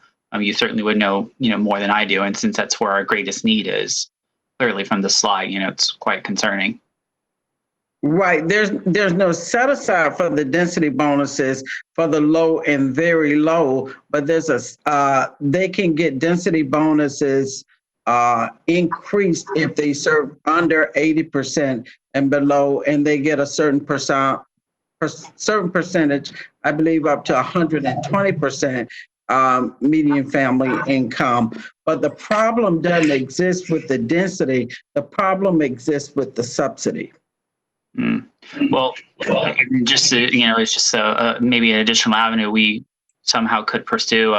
If it would, I would like to make a recommendation at the Madam Chair's discretion that maybe we try to have a meeting with some of our developer partners, and see if there would be some sort of threshold for, density bonuses that, would encourage, more development for the low and the very low, housing units. At least it's, worth having a discussion, nothing else. Thank you. Madam Chair. Thank you, Mr. Powell. I think I hear someone else. Councilman Goods, you're recognized. Again, I talk to a lot of people. Ms. Howell is correct on the issue of the density bonus and the subsidy. The subsidy is one crucial area. But what happens is this. If I'm a developer, and I say, okay, I'll go with that scheme of give me money for some subsidy. But what they'll come back and say is that Section A, and that word is a stigma type word, and that word has to go away. And people don't know or have to know what people are paying. And some developers say if people find out, then the rest of my money will go away because the other people won't come there. They won't stay there because they believe it's all Section A people, poor people. Those bad stigma type words. So we have to look at how you change, again, the narrative of wording. That's a nasty word to some people, Section A. That name it didn't have to exist. It just be what is my income? I go in and this is what I qualify for. I'll get a place. I don't know what my income was that I got a place. This is the unit I qualify. So you have to be, we have to be careful because a lot of times we're asking for things, but when we ask for things, we have to make sure we're clear what we're asking for and making sure it's the right move and the right verbiage is there to be able to do that. I think it can be done with the subsidies, but I think we got to look at how do you change the narrative when you use that word Section A. And I hear that a lot of times from a lot of developers. I would love to do it, but people I might start losing money if I say Section A. People know Section A people in there. So I think it can be done. You just got to figure out a way to get some things done to make it happen. Thank you. And I don't disagree with that at all. However, I think that's driven. Mr. Hollis, you're recognized. Oh yeah, I forgot how to raise my. I truly forgot how to raise my hand. Sorry about that. I agree with what was just said. However, just as a little, background, that it would be an uphill climb both ways because that's really driven. Those phraseologies are driven by HUD. And since HUD services that and HUD funds that, I totally agree. The name tag people sometimes don't aid them or developments because I'm involved in those types of developments that are mixed use and mixed income. But just as a point of reference, that's a HUD thing. So that's an uphill climb. That's a contact your congressman kind of thing. I don't say that shallow. That's just where I think it lives. Excellent. Mr. Hollis, thank you very much. I'd like to address both the comments, actually all three questions, and then we'll allow Ms. Ray to move on, or we're going to be here until this afternoon. To all of your points, economic racism exists in our country. It exists in our towns. It exists in our neighborhoods. The attitude regarding HUD housing or Section 8 housing has an immediate NIMBY, not in my backyard or not in my neighborhood response when they find out that there's a potential for a mixed income, mixed use development. So it's going to have to take a lot of effort on our part in helping people understand the value of what bringing affordable housing into a community. But also to Mr. Powell's question, there is a lot of work being done at the county level to address ways that we can sweeten the opportunity for developers to partner with us in creating affordable housing. One is density bonuses. One is increased densities, as I mentioned earlier, with the potential of reducing the impact or the resistance towards ADUs or accessory dwellings. Working with our development teams to determine ways that we can create what did get built in the 80s, the duplexes and the smaller complexes that increase density. but also in looking at the way we're managing impact fee and mobility fees in order as a way of incenting the type of development that's available and needs to be made available, not only along our transit lines, but in our job centers, our areas where there are jobs, so that affordable housing ends up being built in areas where there are jobs, so that it's easier for those that live there to spend more of their dollars on their rental cost or that rental income rather than on vehicles. That being said, later on, and one of the things that was sent out to the board members is an amendment that's being discussed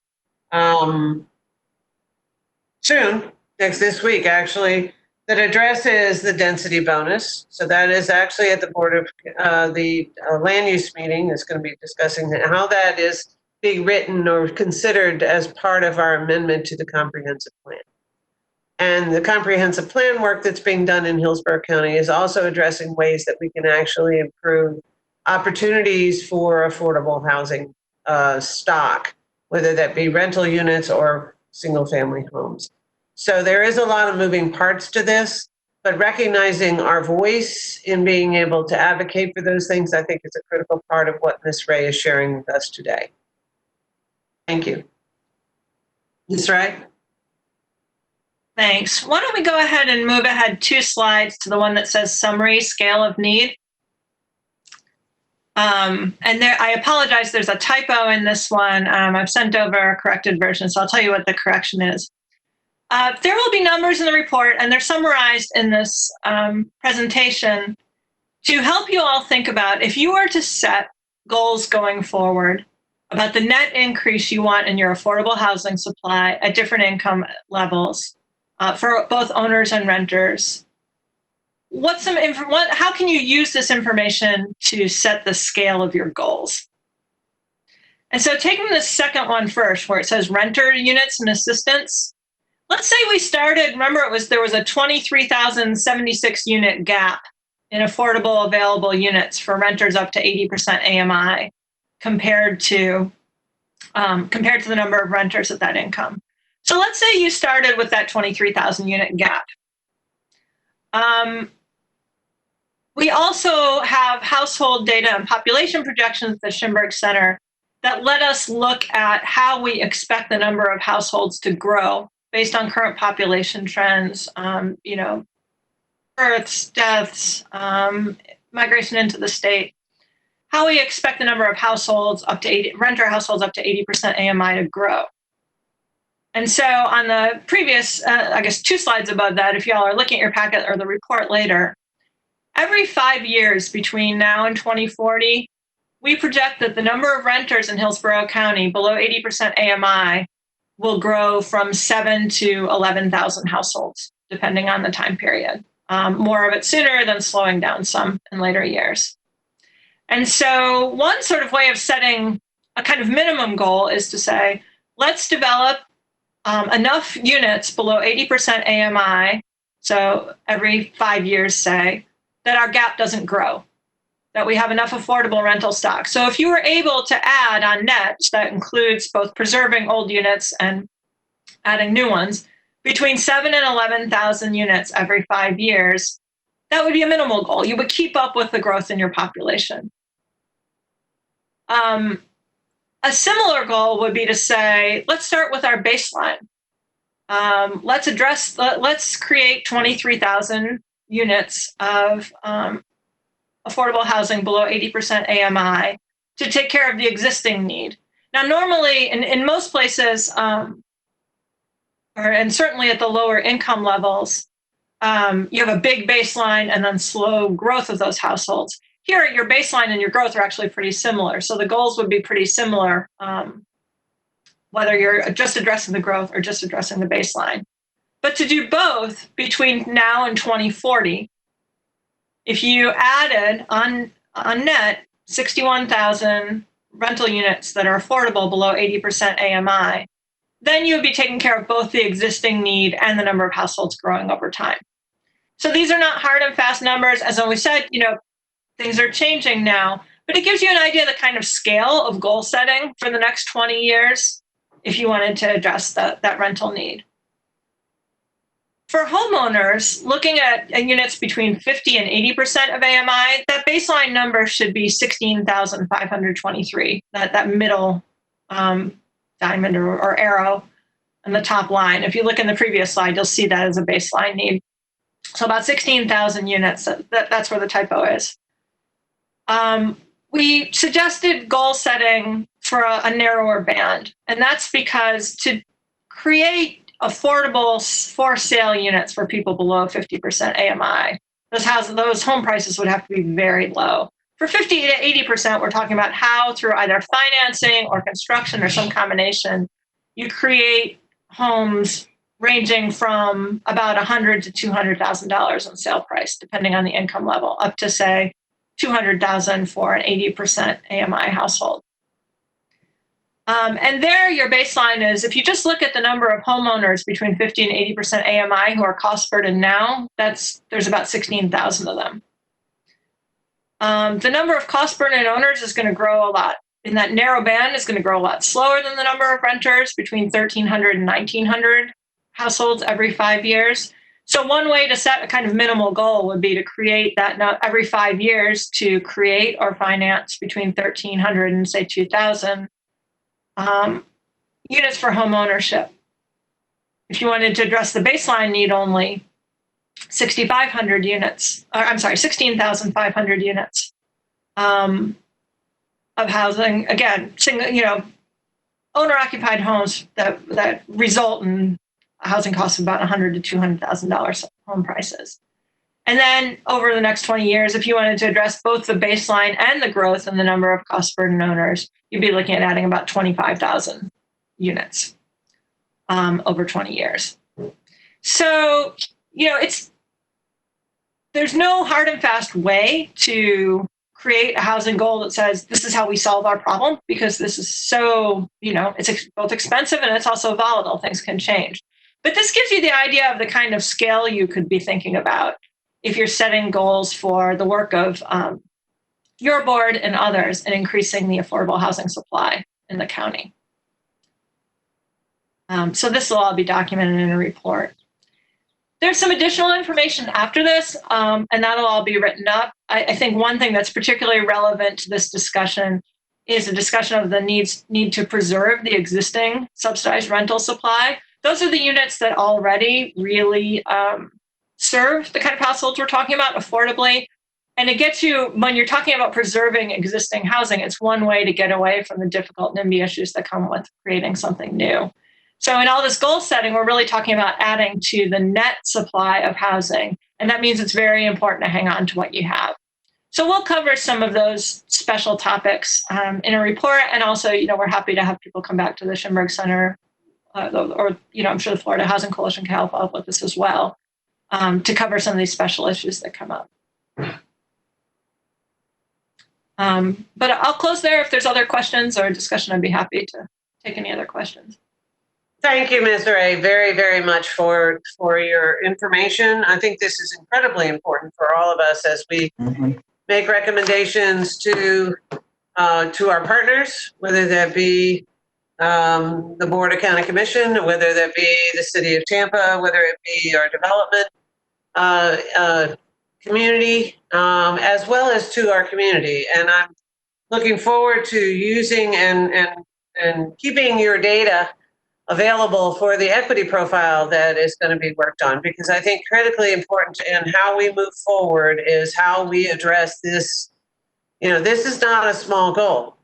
No. Creating 1,900 housing units to live in, or to buy, and 11,000 a year is well above what we have been producing, if I'm not mistaken. Ms. Howell, can you confirm that information for me, please? Now, when I'm looking at it, what I'm thinking is that there's a 5-year growth for the 11,000 units. So we would be talking about 11,000 units over 5 years. Is that correct, Ann? Yeah. Okay. So in actuality, that still would be a little over about 2,250 units per year, which is still a tremendous amount of units to add on to, and then you're trying to retain the units that you currently have. And is that just for to keep the baseline, or is that baseline and growth? And That's growth only. That's growth only. So that doesn't include the baseline. And so essentially, if you look at the baseline and you're looking at about I want to say over 6,000, almost 7,000 units per year to address both. I think. Let's see. A little bit. Would that be 12,000 units per year over a 5-year growth period? It would be. Let's see. If We're it's talking about 60,000 over 20 years, so about 3,000 a year. It about doubles it. So between 3,000 and 4,000 per year. Right. Because your baseline amount and your growth amount are about over the 20 years are about equal. Okay. Okay. So it's. I mean, the other thing is that I do this because I get asked the question a lot. Well, what would it take to solve this? And I kind of cringe at the question, and this is a way to start that discussion. No county is going to do this on their own. And no county should take that as an excuse not to do anything. So somewhere between the, and I definitely see communities say, well, this is way too big. It's a black hole. We can't do anything. It's really, the state should be doing Sadowski. The feds have backed up. And all that's true. Every single one of those things can be true at the same time. So in goal setting, I'm not suggesting that the county say, we go and solely finance or create this, but as a way to set a goal to draw in money from, yes, from the state, yes, from the Fed, some kind of broader way of coming up with a goal. That's where you start to be justified in saying, what would it take to hit the whole thing? Does that make sense? Thank you. Yes, it does. And that's part of the reason why we are looking to create the land trust, because we need to start making every effort we can to preserve and keep land available for affordable housing at a price that's reasonable. Also zoning possibly that land so it has a permanent affordable housing element associated with it, so it's retained for long-term affordable housing. But the other issue we have, in addition to this, we can create all of this, but it isn't, it may not be obvious to folks, but every board meeting for the BOCC, just about, I have a affordable housing property that's been in place for 20 something years, and their requirement to continue providing affordable housing has expired. So those units then go to market rate. So analyzing what our schedule looks like on annual loss of affordable housing properties that have been built over the last 20 years is also a key element for us to look at in how we partner with what gets built over the next 20 years. Or we'll find ourselves in a similar circumstance where we have a significant number of properties that are actually sunsetting their affordable housing inventory. And we've had a significant number this year because of sort of when things got built and when they got started and when financing was right and where interest rates were right. So that's another number that we must look at. And in working with, and I see Mr. Hollis, you've got your hand raised, I'll call you on a second. But in working with, all of our partners, including the Housing Finance Authority and the Florida Housing, we have to look at ways that we can capitalize and create that opportunity and protect the long-term. Our strategy for creating as much housing as possible, given the mammoth number you just scared us all with. But thank you very much for your presentation. Mr. Hollis, you're recognized. Thank you. I think there's always some good news. Mom always said, even behind the darkest storm cloud is a silver lining. But anyway, regardless of that, at the Housing Finance Authority, the part of the good news is now there's not much we can do. Now, I don't know what you all can do, but as the Housing Finance Authority, those deals we financed years ago, we started out with 25-year set-asides, then we moved to 50-year set-asides. And I may have mentioned this, but I'm not sure if I did. The good news is most of the deals we've done in the last 5 or 6 years have all been in perpetuity. So there's good news. So I don't see any reason, perhaps, I don't know what those reasons may or may not be. The county may want to look at that, but the good news on the horizon is all those things that we're doing for the last 4 to 5, maybe even longer. I'd have to research, but all those developers we're doing those financing deals to are in perpetuity. So that's the good news. Excellent. Thank you for offering that information. That's helpful. We're going to move on to the next agenda item but if are there any other questions for Ms. Ray? Mark Wassenberger, you're recognized. You'll get that last name sooner or later. Rosenberger. Sorry. There you go. Can you hear me? I'm going to put the burger on the end. My apologies. Yeah. My question is to Ms. Ray, and that is, where is the housing stock or apartment stock, housing stock, that is no longer usable or quality included in those charts? Do the numbers get reduced as those disappear, as those accumulate, I should say? So only if they meet that. So we do take out the units that the census designates as substandard.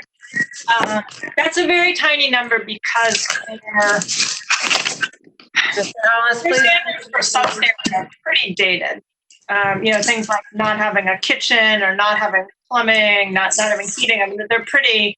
So we probably do end up including some, maybe many, poor quality units. Poor quality but affordable, and they're going to end up in that supply number.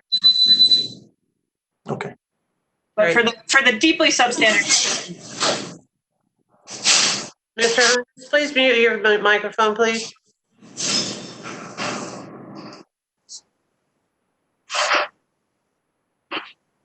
James, can you help us out?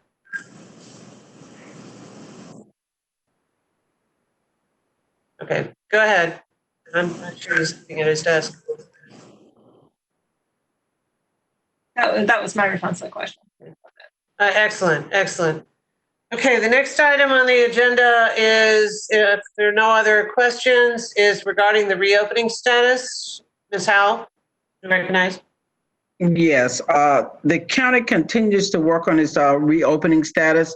As far as affordable housing is concerned, we went on telework back in the latter part of March for telework. We do have staff that attend work at the office. All of our calls have been transferred.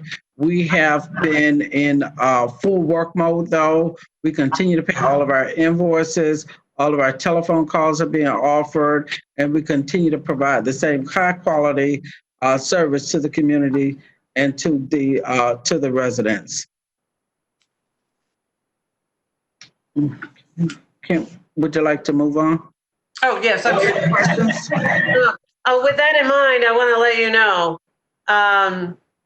Ms. Howell and all of her team, along with her partner, Mr. Barton, who's working on economic opportunities for our businesses and our communities, they have been working their tails off, answering phones, being creative, finding ways to actually provide resources out to those in our community that have been impacted.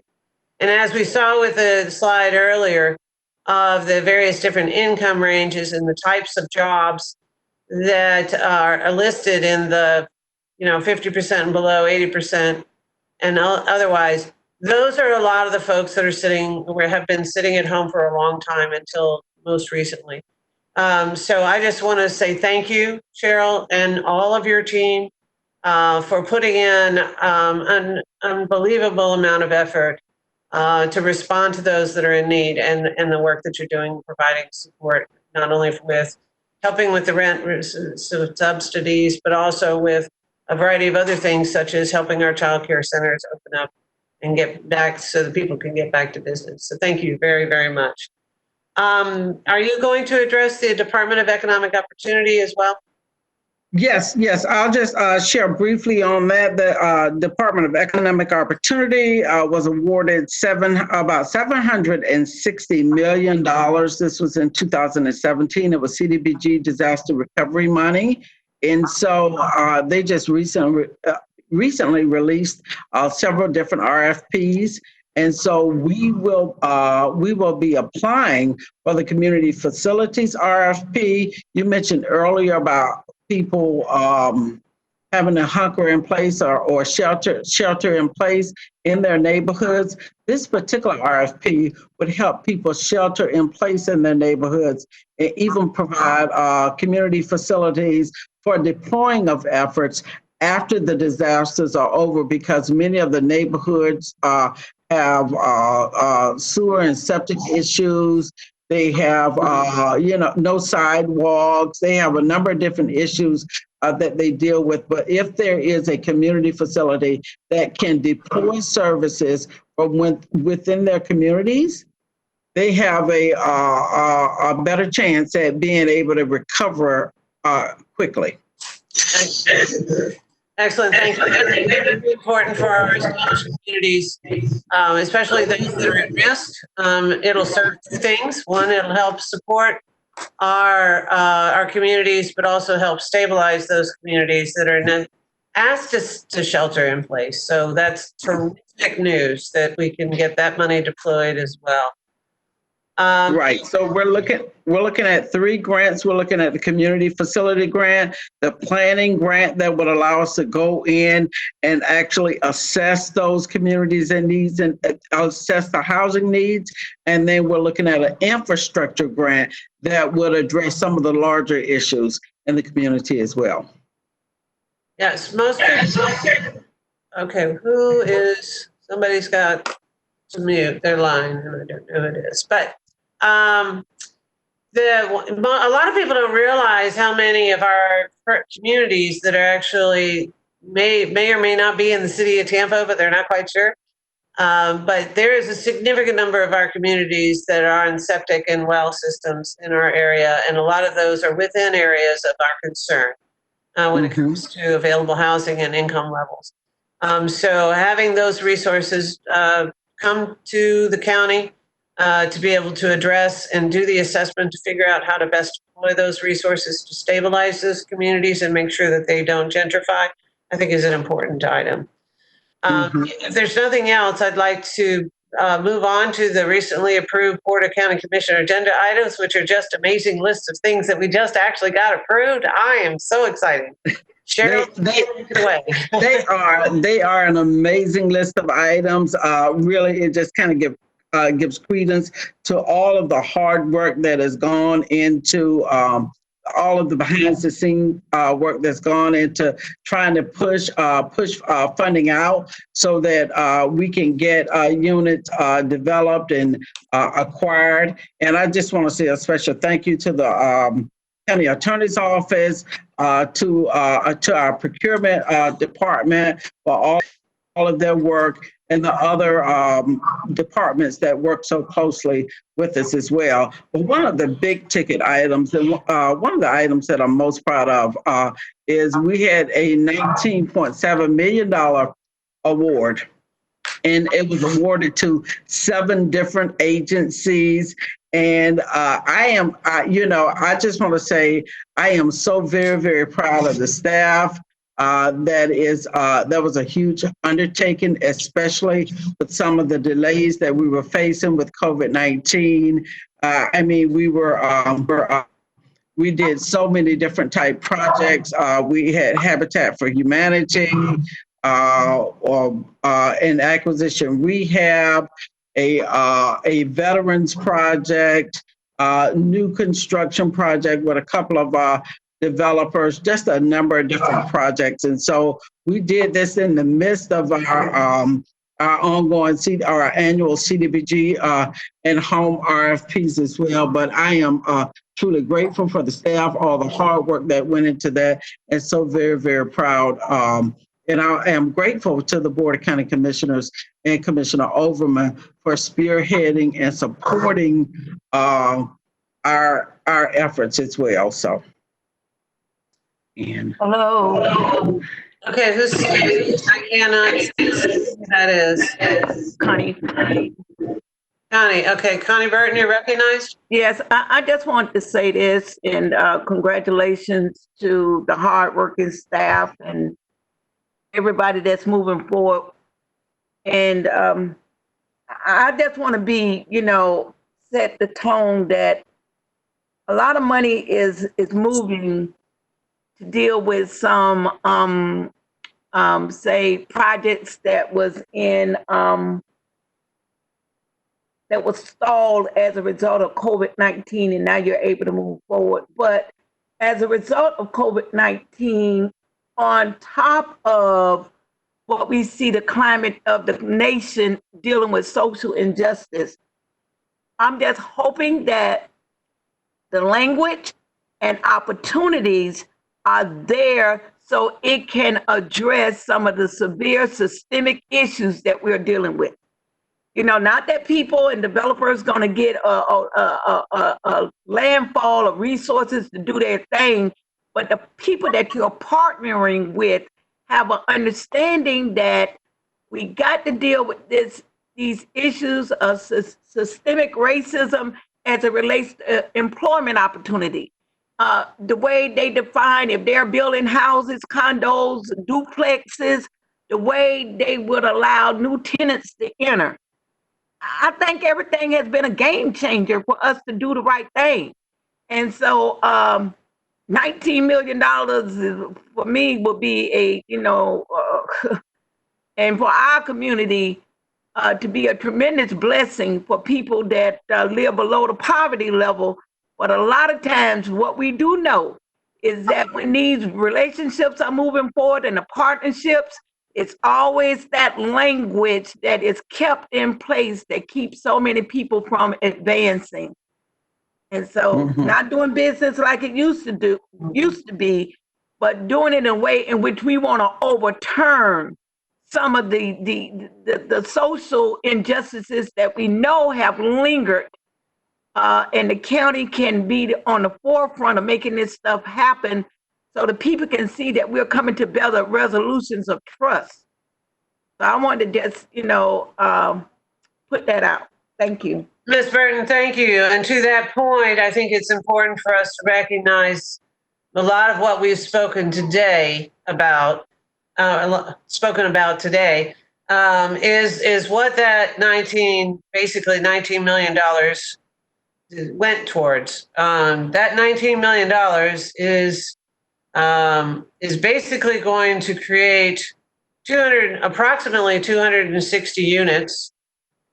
So it takes a lot of money to create a lot of units, folks. And 29% of those projects that were awarded will be constructed by minority business enterprise businesses. And so the focus here is to try and create as much housing as we can, but also to make sure we're partnering with our local community for being able to get this done and create jobs too. So I've heard you, Ms. Burton, and the community to some extent, and I want to commend the staff for really keeping an eye and a focus on this.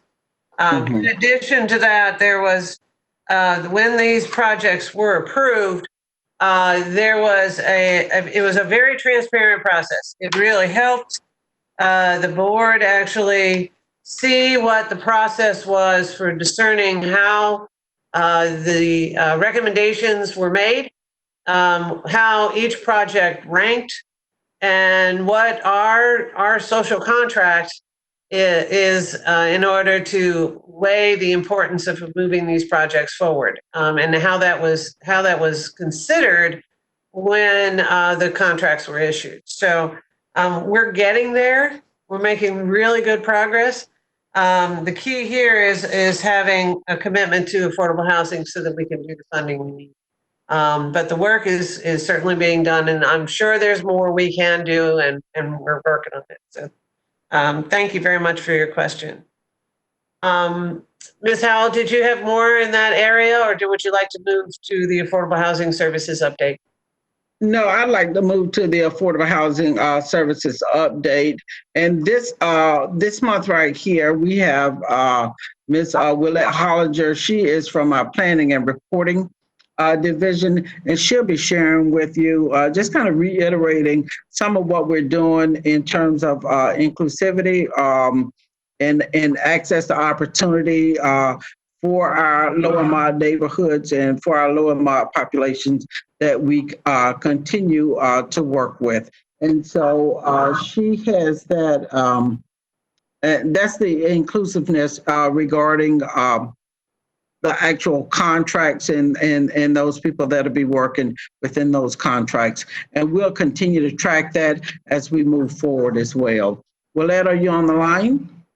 Am I in? You'll have to get a little closer. We cannot hear you. Come closer to your mic, please. How's that? A little bit better. Okay, let me just sit over here. Good morning, everyone. I'm Willette Hollinger, Planning and Reporting Manager for Affordable Housing. And as requested and promised, I'm happy as well to provide you with the progress of one of our latest RFP awards, and as Ms. Howell stated, perhaps one of the largest ones in our history. Again, on May 20th, 2020, the Board of County Commissioners did approve us to award 7 agencies of $19.7 million for a multifamily development. To sum up what you have in your packet, and for the sake of the recording, the agencies that we were able to award were University Area CDC, Catholic Charities, New Visions, Habitat for Humanity, New Life Village, Volunteer for America, and East Tampa Business and Civic Association. Ms. Hollinger, I hate to interrupt you, but we can just barely hear you. I'm not sure how to improve your audio at this point. But we can barely hear you. Is this better? No. No, it's not.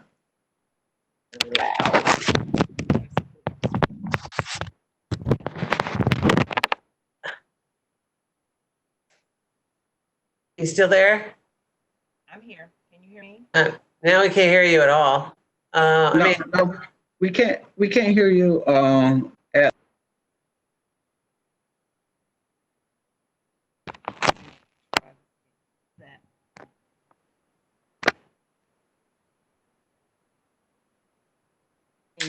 Ms. Howell, why don't we do this? James, if you could help her get a better solution for audio, and then we could come back to her report, possibly. Ms. Oberman?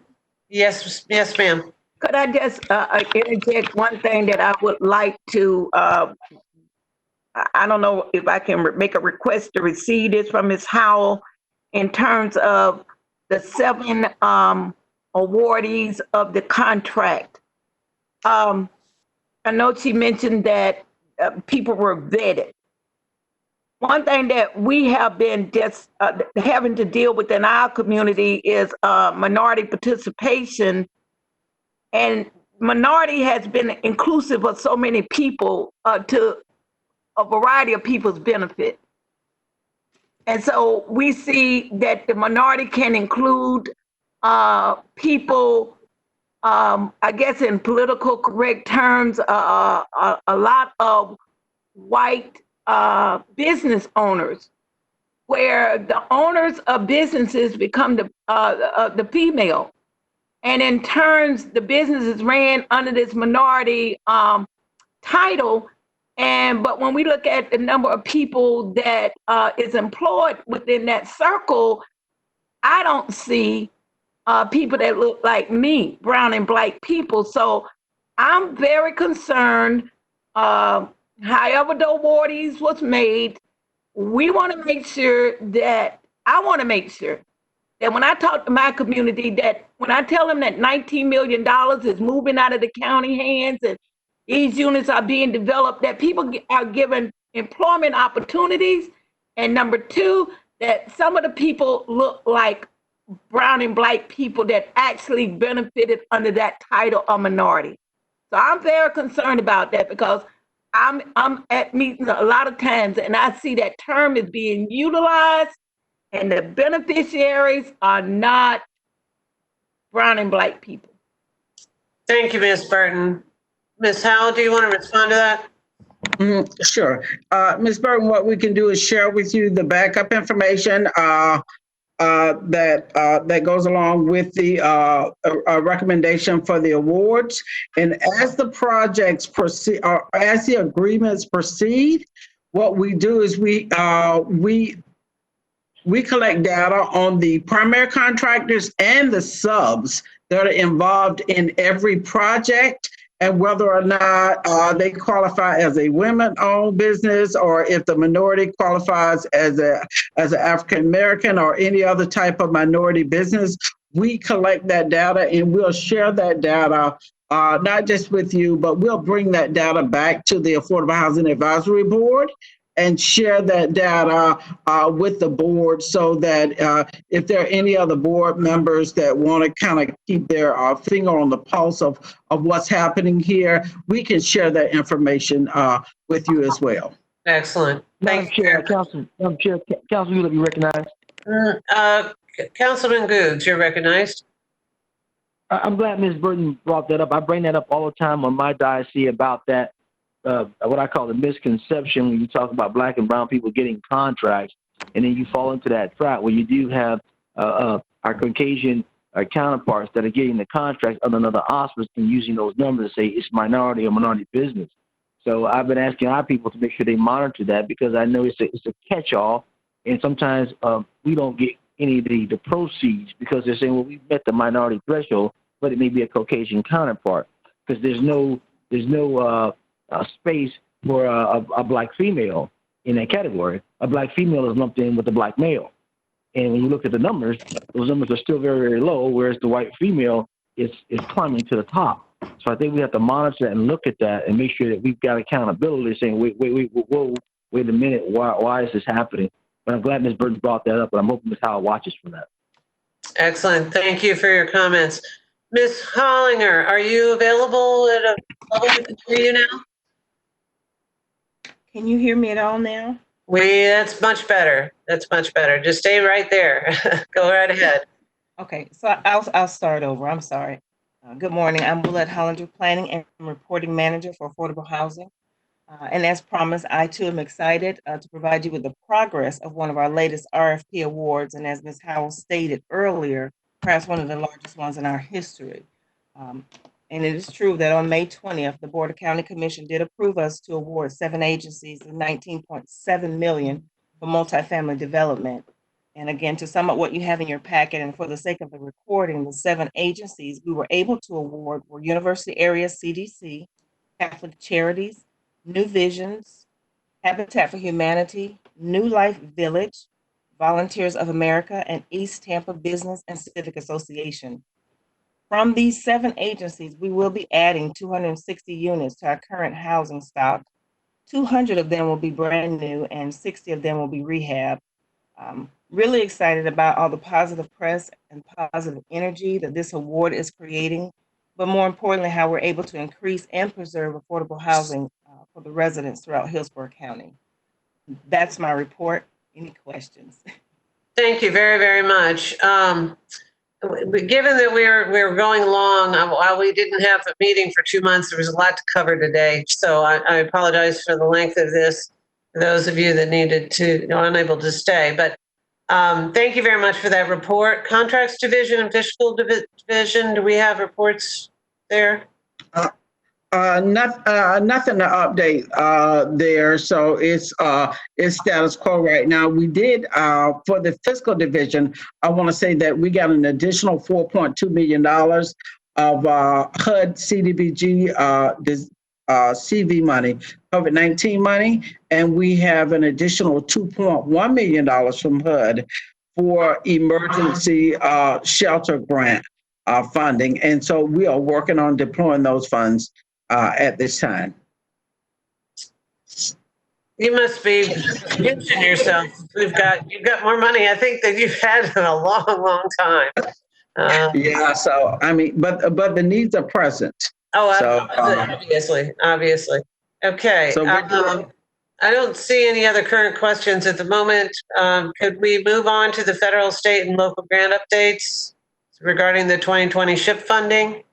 So we're still excited about the possibility of receiving the $11.2 million from the state. So I'm keeping my ear to the ground on this and talking to all of my people who are walking the halls up in the state capitol. We want to keep the pressure on to ensure that we get this funding. And so if we just think about what Ann shared with us and the enormous amount of need, we know that we need all the funding that we can get from the state and the federal government to work towards meeting those goals.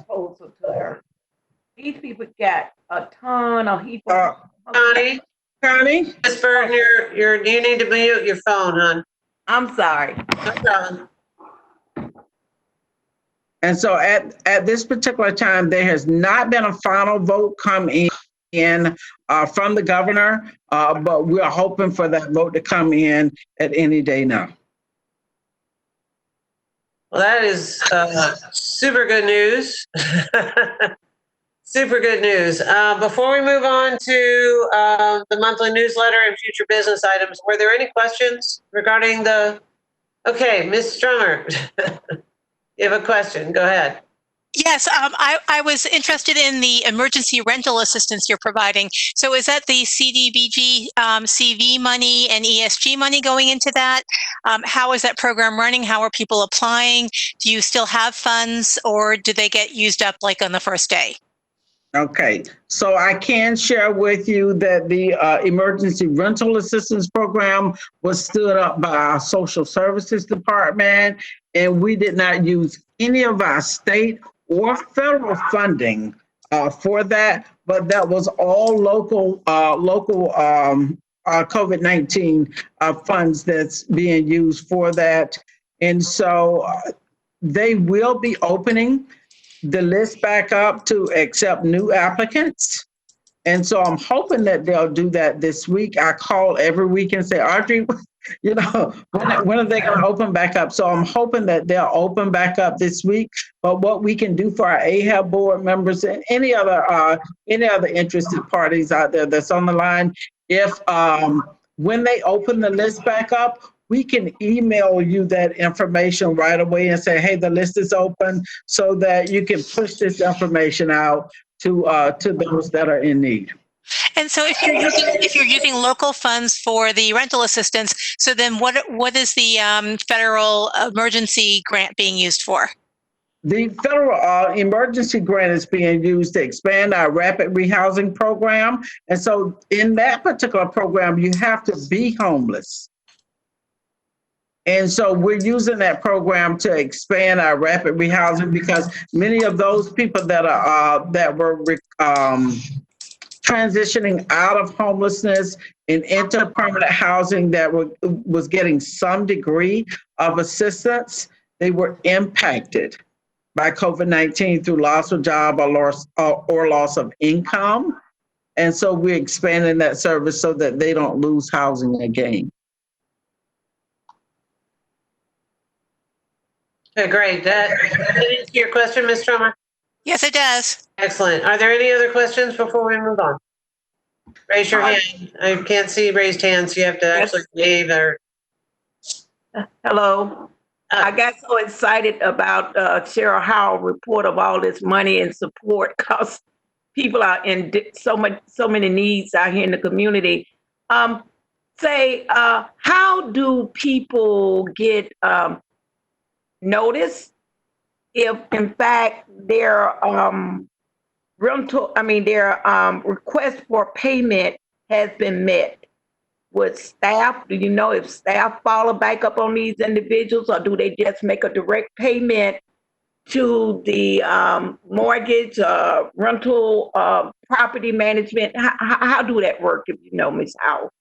That's more of an Audrey Ziegler question, but I'm gonna dive right into this.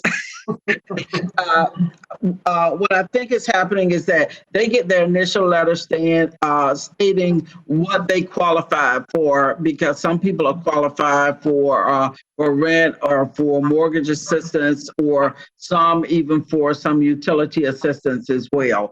And so they'll get that letter stating that they qualify for that, and that as they move on in the qualification process, they should receive some updated information about whether or not a payment has been made to the landlord or to the mortgage holder. Excellent. Ms. Burton, is that Thank you. Thank you. excellent? Okay. Any other questions? Jump up and down, interrupt me. Ms. Donahue, Councilwoman Donahue, you're recognized. Thank you. I have two questions. One is about this emergency rental. The unemployment situation has, and all of us are aware of what a nightmare this has been for the people who have been applying. And so I have been working with some people who are about to become homeless, like at any minute. And so how do they quickly apply for these programs, since the unemployment side is such an abysmal failure? How do they apply for these benefits so that are they going to be homeless for 2 days or 20 days? Or, do you have any idea? This is out of my realm. I'm a newbie in all this. And they are too, because they've never been in this situation before. Mm-hmm. So do you know, is this a rapid, I know you used the word rapid response. Rapid. Yeah. Rapid rehousing. Yes. Right. So is this something that is in fact rapid? What are the hoops? And I know you can just send it to me separate from this meeting, but that's my first question, is because these folks are getting ready to be dumped into the homeless population, and they really have no, and I know this sounds terrible, but they have no homeless skills. They really, the word dump is the word. Okay. And then on that, and if you want to answer that, that's fine. But if not, I just want to say, in listening to Ms. Burton remind us that this is a larger problem. And you keep reading also that commercial real estate is going to be taking a big hit, because so many people are finding that they can, in fact, work from home, and that some of these buildings may not be at full capacity for a long time. Is there any looking at taking some of those commercial sites and repurposing them for housing for either the homeless, or like they've done in England, or for actually rezoning them so that they could quickly be turned into, and whatever word we end up deciding to use, workforce housing, affordable housing, whatever really good term we can use.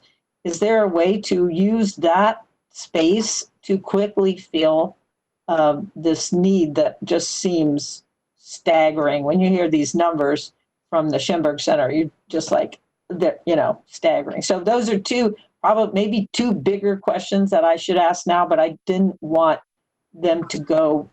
I'm sorry. I know the meeting is long, but I don't think there's anybody who's leaving, because this is so much information to digest. So I appreciate it. Thank you very much for allowing me to speak. Thank you. Thank you, Ms. Donahue. And I think your point is well taken. Everyone is looking for ways to try and solve this massive problem that's not only because we have an affordable housing problem, a resource problem, but are also dealing with a pandemic too. So it's just put exclamation points on every weakness in our basket of economic stability. So I don't think that is yet on the agenda, but I would imagine as we work through, for example, the equity profile and figure out ways that we can actually address what our shortfalls are and where opportunities lie, I could see that happening. But turning a commercial office building into a residential space is not that easy. But it's not to say it's impossible. So I like those creative ideas, and we may ask if we find ourselves with an inventory of commercial space that's not going to get utilized. I think that's a creative way of trying to figure out how to reinvent a solution. So thank you for bringing that forward. Any other questions so we can move on? Excellent. Ms. Howell, please. Okay, I think we are down to your future business now. Okay, so maybe we'll put that on a future business item to include in the discussion about how do we approach affordable housing. We have in your packet was the calendar of our meetings, and our next board meeting is July 13th, Monday. Could very well be still virtual, depending on how the next couple of weeks go. The county has a rapid program for hosting meetings and slowly but surely opening up the county center. But I have every desire to maintain virtual meetings for a lot longer until we get a better feel on how we're doing on this pandemic process. That being said, what I will do is as I mentioned, as the equity profile moves forward, I'll keep everyone here informed, because I think that is going to do a great deal for helping us focus on our direction. Cheryl, is there going to be the Florida Housing Coalition annual conference that normally is during the summer? Is that scheduled now? Yes, they do have the Florida Housing Coalition's annual conference scheduled. It typically takes place the last week the last week in the first part of September. It is going to be a virtual conference. It is going to be a virtual conference. But for those members of the Affordable Housing Advisory Board that want to attend, please email Natasha, and we will pay for the conference registration. Now, do you have a date yet? That's actually the most important question. Do you have a date yet? Let me go in and look up the date and look up the tentative conference agenda as well, so that you'll be able to take a look at it and see if there are any items on there that interest you as well. Okay, great.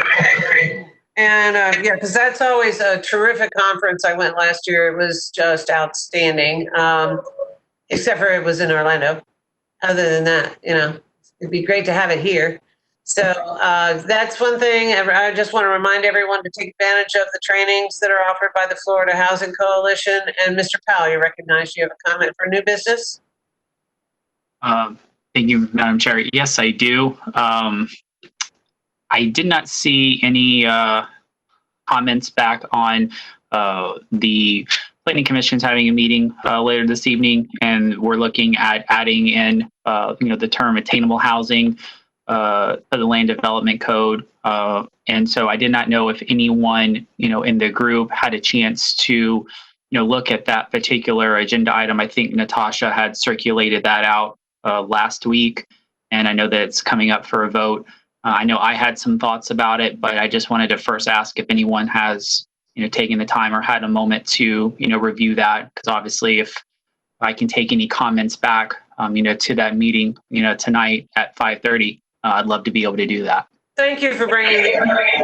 Thank you for bringing that up. I remember getting that and going, okay, what is the definition of attainable housing? We have way too many terms here to try and discern what it means. So my question, when you sent that out for our consideration to, or at least awareness, my first question was, where is that term defined in our code, in our land use, and in our mission for affordable housing?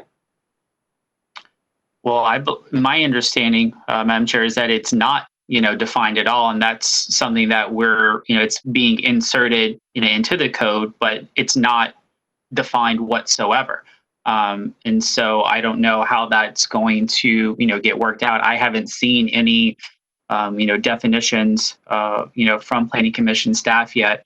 And I don't know if it was something that was going to be, later determined by the BOCC instead of, by the Planning Commission. But I definitely have a concern that it's not being defined, now. I always think it's better to, if you're going to approve something or add something in, that we should do it, all at one time, so everyone has a full understanding of, what's going to be, that ultimate, definition. Because I see a lot of, income brackets, that are clearly defined for the very low and for moderate and those. But, I think that, and anyone can certainly weigh in, that, for attainable housing, I think that should be defined as, anywhere between 60% to 120% of AMI, because a lot of those brackets are, geared towards 30%, 50%, but then, moderate jumps up to 80% to 120%. And there's, a little missing, gap of people there between, 51%, to that 80, or 79%, that I feel that we are potentially, leaving out or just kind of not thinking about. Maybe they get lumped into, the moderate. But I don't think that, developers are necessarily thinking about those individuals and households that are, really in 60 to, 79%, bracket. So that's just a concern that I think they're going to get overlooked if they're not a part of attainable housing. I'm glad you got somebody with a lot of feedback here. Let's see. Okay, thank you for bringing that back up. Well, based on what we heard today from the Shimberg report and the greatest deficit of housing for people to attain, it would appear as though our largest gap for our local residents is actually in the lower 50% or lower. But I'm not sure, again, the definition or what the question is when the term itself means nothing when it's considered, to us, when it comes to affordable housing. And what that really means. If attainable housing is setting the stage for how a development partner is acquiring the various different either bonus densities or mobility fees or any of those kinds of things, that's where the clarification is needed, I think, within that space. Any other comments or questions regarding that matter?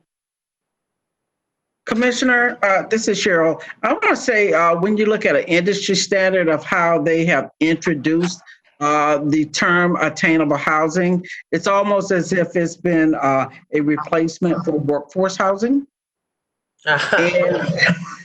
And so, one of the things that is a concern for me, and I called you last week to really kind of discuss this, is that we don't want to confuse people.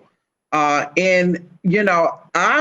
wasn't able to see how it variated from affordable housing. So if there is a clear variation from affordable housing, I think it's important for us to see that. But there's no reference point for us when we're looking at funding mechanisms at the state or the federal level to tie that into that, And so I could see it becoming wonky over time because you're not you're not able to compare apples to apples. So that is a concern for me. And Cody, thank you so much for bringing that point up. I share your sentiments. Any other persons who would like to comment on that? Okay, I would suggest that we try to keep the language simple, clear, and consistent with the ranges that are necessary for affordable housing goals. Cody, so if you could share that with the Planning Commission, that would be appreciated. Definitely will. Unless someone else disagrees, I think that will get our message across. Thank you. All right, thank you. Any other new business that we need to discuss? Raise your hand, wave your arms, speak up. Excellent. Well, like I said, the next meeting is July 13th. But more than likely, it'll be a virtual meeting. We will send out the information. And anytime that we get some inklings that the legislature's getting together or the governor is going to take a look at, at the funding of Sadowski or other pieces, we'll let you know as soon as possible so you can reach out and speak to our Tallahassee leadership and help them know how important it is that we work together for accomplishing our mission. If there's no other business, I'll entertain a motion to adjourn. Sherry Donahue is offering a motion. Do I have a second? Mark Rosenwasser, did I get it right? Rosenwasser? I'm going to get it right eventually, Mark. I'm sorry. Thank you. I have a second. And I think if everybody just wants to say aye, I think we can be adjourned. Aye. Aye. Okay. Aye. Great. Meeting adjourned. Thank you so much for your time. Appreciate it. Have a great